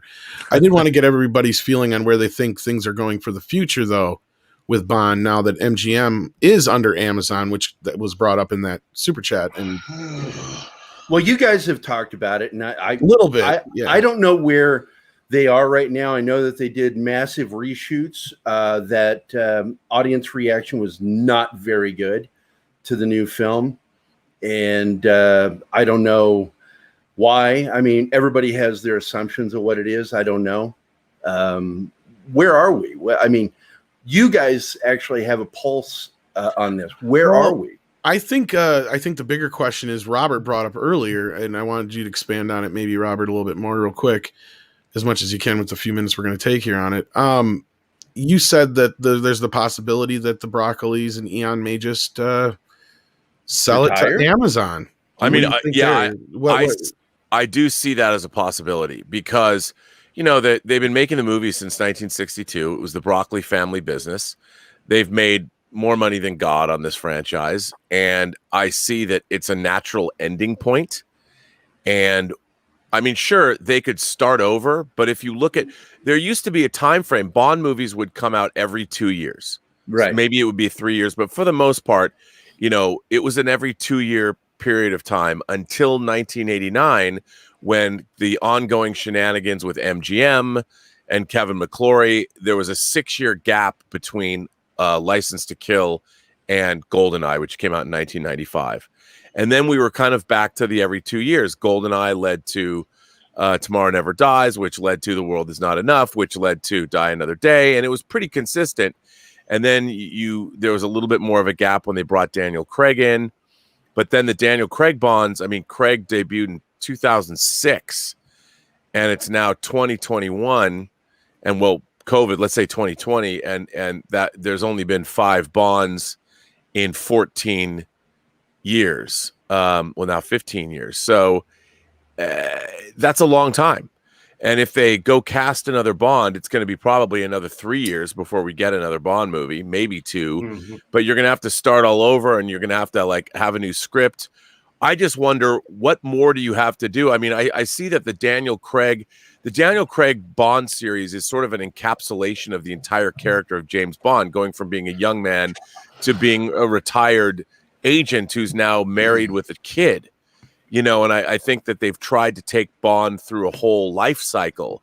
So my question is, you're not going to go back and see somebody become a 00 again because they did that. Yeah, Casino can't do Royale. that.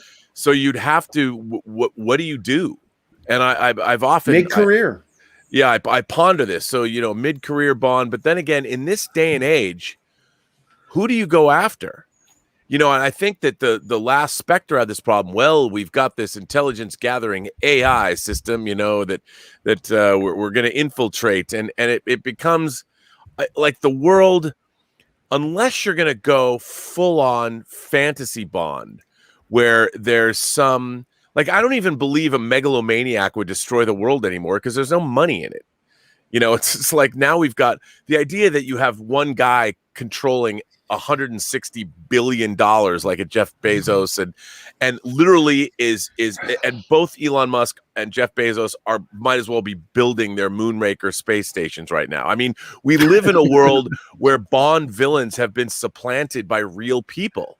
So unless you have some terrorist organization that wants to just destroy the world and start over, like a 12 Monkeys thing where that somebody's going to unleash a virus or something like that. I mean, I don't. Yeah, unless they want to do like some kind of like, you know, great reset or something, massively shifting the wealth from all the common folk over to themselves. Like, which I feel like the modern day Bond would do. I think that's kind of what we're going to see. I assume with Rami Malek, whether he's a riff on Dr. No, that they've created some kind of genetically targeted virus or something like that they're going to unleash.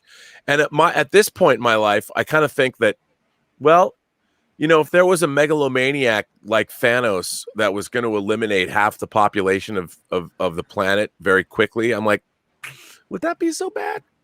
Like, really? Would really? Viruses have a history of working. Just look it through history. And, I'm just like, maybe humanity could use a great culling. So, I mean, so Bond is like, you know what? I mean, I've been looking at how much gun violence happens in the United States. People believe in the flat earth and QAnon. Man, maybe it's time just to let everything. You know what? I'm going to hang back. Robert, I'm going to hang back. But I'm kidding, of course. I'm kidding. I kid. But I mean, at the end of the day, it's. I think that's a big question. I mean, when Bond first started, the Cold War happened. We had two factions, obviously, the rise of communism. Hell, half America wants to turn ourselves over and be Marxists. It's like, what are we fighting for anymore? What does Bond represent? Is there anything to represent? And I think that's the real question, is that in this day and age, who are the good guys?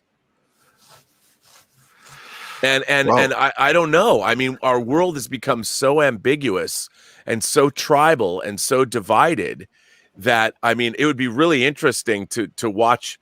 Like, I really like the Kingsman, you know, and I'm like, I'm on Sam Jackson's side. I kind of was hashtag Thanos did nothing wrong. I mean, you know, we need a snap. I mean, you might as well, if life hands you lemons and you lose half the population of the earth, I'd see it as an opportunity to really snap back and be the best humanity we can be. But nope. We don't. We fall into despair. No, but I mean, I different conversation. Yeah, that is. But I'm kidding. I'm joking. No, I know. You remember that time when Robert Meyer Burnett had a career? Well, no, but I mean, I think that what was interesting is, if you look in The Kingsman, that movie had a really interesting central conceit. What Sam Jackson was doing, that was a really interesting Bond villain, and the idea that he's going to save all the elites, you know, and sequester everybody away. I'm like, this is a good, I mean, it was over the top, but this is a good Bond plot. And I really liked The Kingsman. And I was thinking to myself, this could have been a great Bond movie because it brings back the megalomaniac villain. And obviously, yes, Sam Jackson needed to be defeated. I understand. I don't think, but it was interesting. I mean, it had a fantasy element, and the Savile Row headquarters of the Kingsmen and all that. I liked all that. I thought it was pretty neat. And I'm like, obviously the tone was a little over the top, and you could bring that Bondian tone back. But I think the Kingsmen might show the way to how to move into the future. And the same was true of the Mission Impossible franchise. I mean, both, I think, Rogue Nation and Fallout were great Bond films, when you had a rogue, it's kind of like 006, Alex Trevelyan in GoldenEye, you know, a former agent that has a change of heart. And so Bond's basically going after a friend, you know, and that's who wants to watch the world burn, I think, or destroy the financial markets. I think that's there is a way to make that kind of thing work.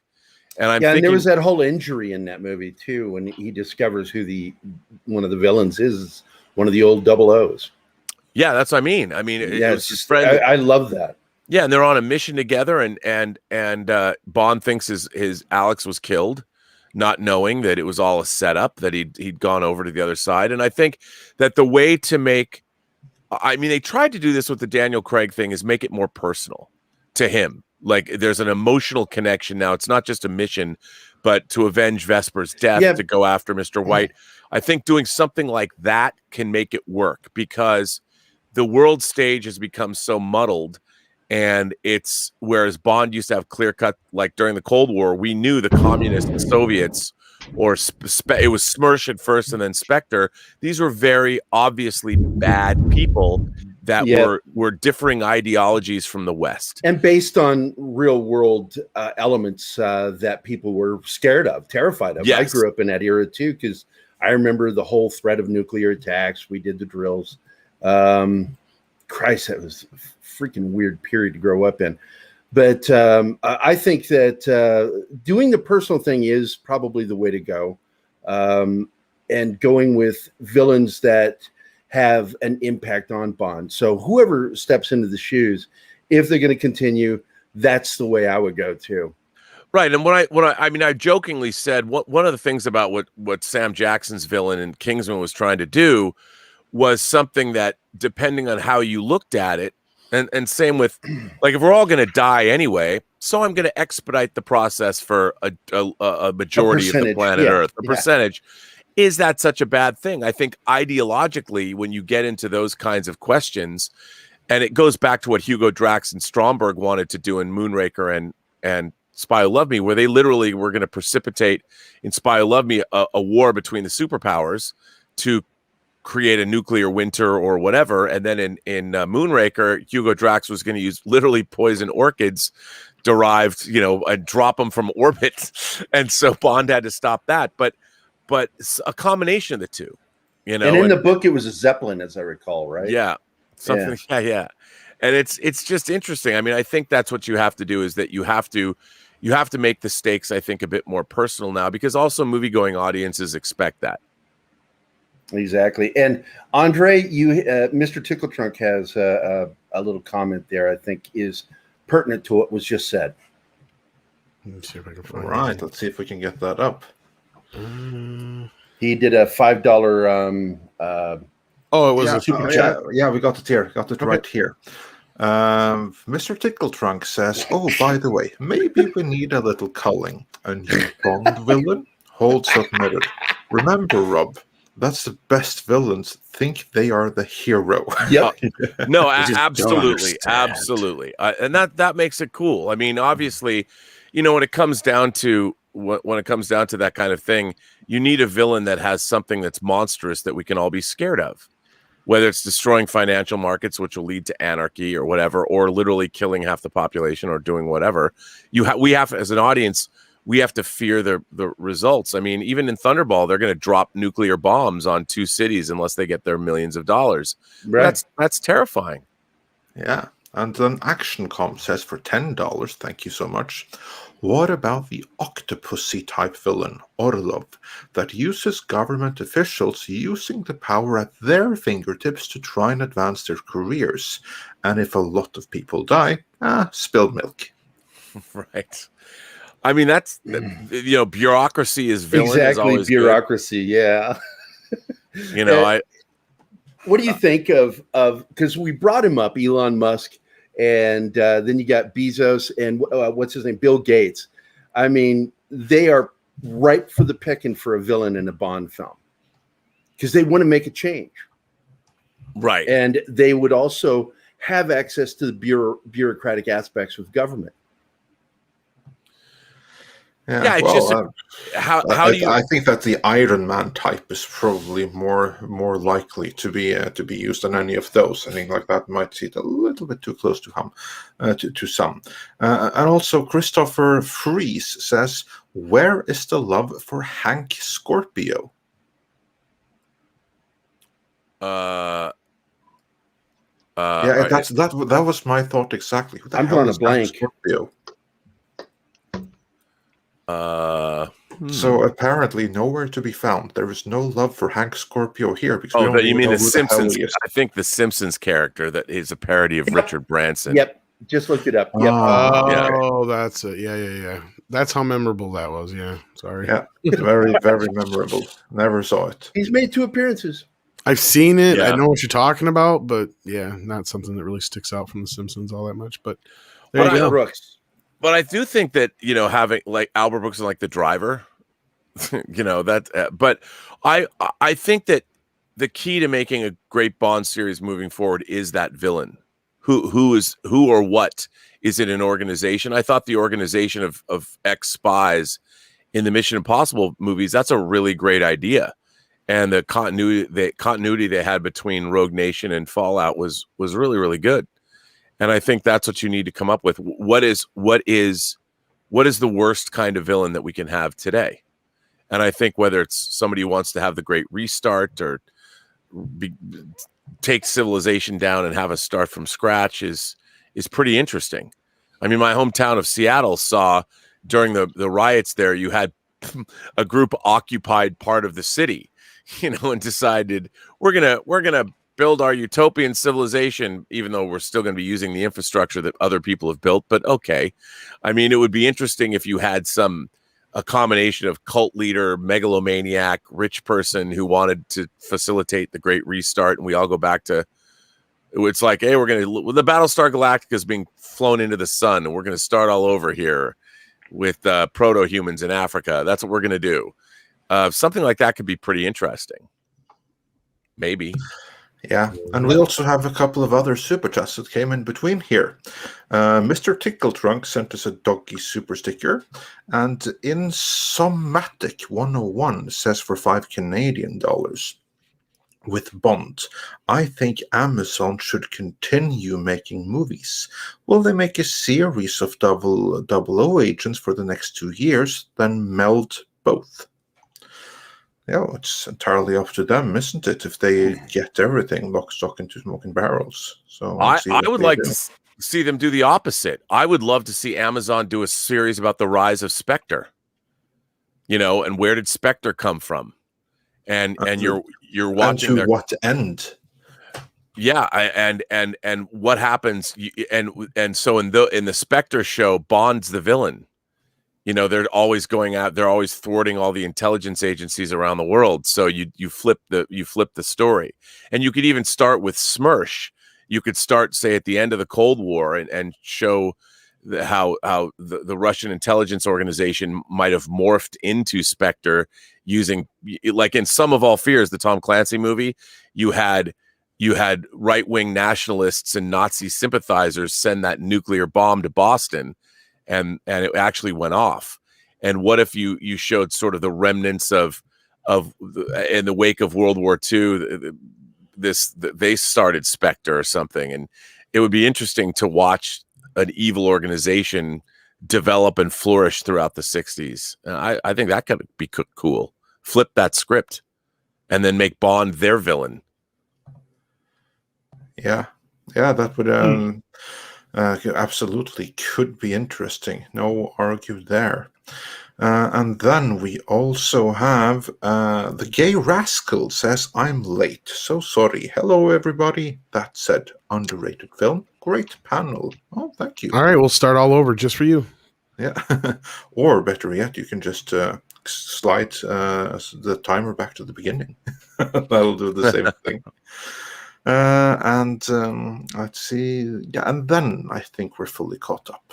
I do think so. I'm just going to double check here. Yes, then we are fully caught up, and I think we got everything. So yeah, and the next Bond movie then would be Diamonds Are Forever. which features the glorious return of Sean Connery, doesn't it? Yes, it does. Yes, and also I don't know if it's glorious though. Yeah, that's why I made the face. I'm like, well, it was a return.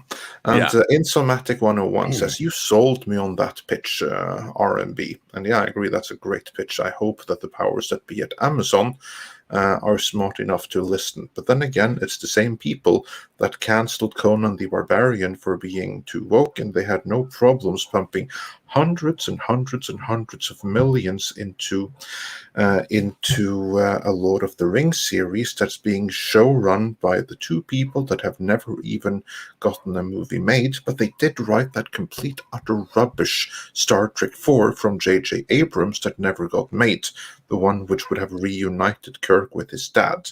That's who they put to Because that's run. what we Star Trek fans are clamoring for.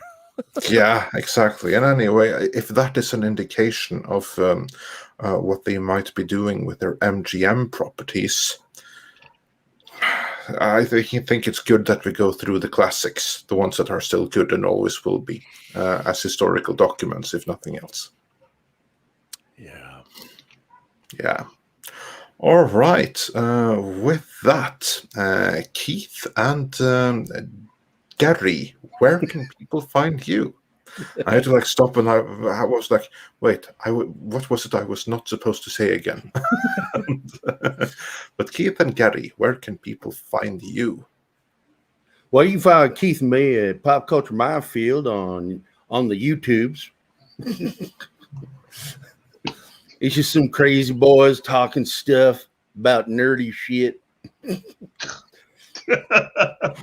Sometimes we shoot from our bathrooms, like Keith is right now. He's in the shower with a green curtain. Oh. I'd show you what's behind the curtain, but that's a little too. Well, you got a green screen. I don't know why you're just not using it. There you go. I can't come up with anything really cool. Plus, when I grew up, as I've often said, I want to be Tom, so I'm trying to emulate Tom's right here. So, Yep, there you go. Yeah, exactly. But that's it. You can find us on Twitter at Pop Cult Minefield because you can't put the word cult full word. It's too many letters, so we can't have her full name on Twitter. So it's Pop Cult Minefield. And right. You can find us liking a lot of crap that you guys post. So pretty much, big fans of everyone, including RMB. Oh, well, thank you. It's been fun to stream with you guys again. I think you guys have met before at least once. Yeah, no, we did a stream. They've been on our show. He's been on our show. I was gonna say you guys know each other. All right, and also check out the Burnett work, right, Robert? And I heard you got a film coming up in a festival. Is that correct? Yes. I mean, for those of you, like last night, I produced and edited a film called Tango Shalom that's going to be at the Brooklyn Film Festival. It's going to on June 10th, and it's actually an in-person event. It just got into the Madrid International Film Festival, and it's going to the Buenos Aires International Film Festival. This little movie that could. I mean, it sort of defines, I like to call it a Jewish indie spiritual quest family dance comedy fable, because the world needs more of those. And you said that in one breath. I know. There you go. So if ever you wanted to know what that was like, Tango Shalom is playing around. It's an underdog story playing at a movie theater or a festival near you. Awesome. And then also Dota, Dragon's Blood. Yes. On Netflix. And we're deep into season 2 now, which that's kind of fun. You're already deep into season 1, but now you're deep into season 2. Deep undercover. That's right. You got it. This is not my. You won't even see me. You call my phone. Be like, Axel, where you? I won't even answer. Still got a little ass left, Chief. Yeah. Still one of the greatest movies ever made. I don't care what anyone says. Don't fuck with me, Axel. Not today. It's one of the greatest movies ever made.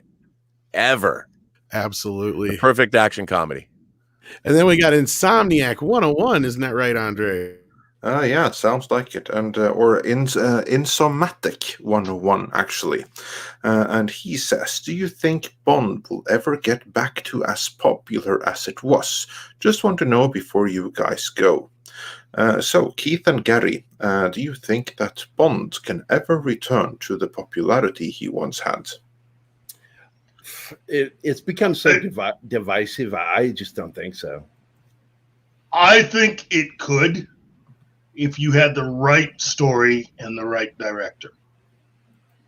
And then you just have to keep it up. You know, if they treated it the same way Kevin Feige treats the MCU, possibly. I don't think so, because Bond was M said it best in GoldenEye. Bond is a sexist, misogynist dinosaur, a product of the Cold War, and I think that ultimately the Bond franchise, which used to be unique, providing audiences with thrills they couldn't get elsewhere, has been supplanted. And I think that we've seen other franchises, whether it's Mission Impossible, whether it's John Wick, whether take your pick. The Kingsman, we're getting the King's Man, the prequel movie that looks pretty damn good. Yeah. I just think that the world has changed a bit. So, but like you said, like Keith said, with the right director and the right, the Bond franchise is making it's $1 billion franchise. Skyfall made $1 billion. That's nothing to sneeze at. So made more money than any Mission Impossible movie. With a film like, say, Atomic Blonde, if you can get people to sit through a movie like that, and that was set during the 80s, I think you could do something. I think anything's possible, especially if you're going to either readapt or properly adapt all of Ian Fleming's stories. And again, I know I keep repeating this, but John Gardner's books are still good themselves. Yeah, I agree. 4 or 5. I still think that your idea is probably the better one, where they turn to more episodic television type thing of even if it's web-based, would be a better way to go with Bond in the long run. Kind of like an online miniseries, something that you can have either at Netflix, well, in this case, Amazon. Yeah. And Amazon and would be smart if they did. Yeah, a high-end TV series, it would really, I think, period takes place, in the 60s to the 70s. Well, like you said, they could just sit there and adapt the books. Yeah. Mm-hmm. Yeah, I agree completely. I think that is the best way to go. And I do not think that Bond will ever regain the popularity he had when the character was at the height of its popularity. Franchises, they have their time in the absolute prime and in the sunlight and the mass culture, and they may never go away, but they're not gonna go back to what they once were. I think that as time goes by, Bond is going to be more and more niche, big niche, but once the generation that grew up with Bond is no longer there, another decade, 2, 3, 4, 5 decades, then it's up to like new generations to discover and rediscover. And I'm unconvinced that enough people or more people are going to discover Bond in the future than already did when Bond was in mass market paperbacks and everything like that. Yeah. And the movies were as popular as the MCU. So I think that Bond will always be there, but more and more as a niche. I agree with that. Yeah. Again, I agree. Yeah, I agree. I was just going to say, Hugh Jackman, Amazon, Bond. You have him do Icebreaker with Hugh Jackman.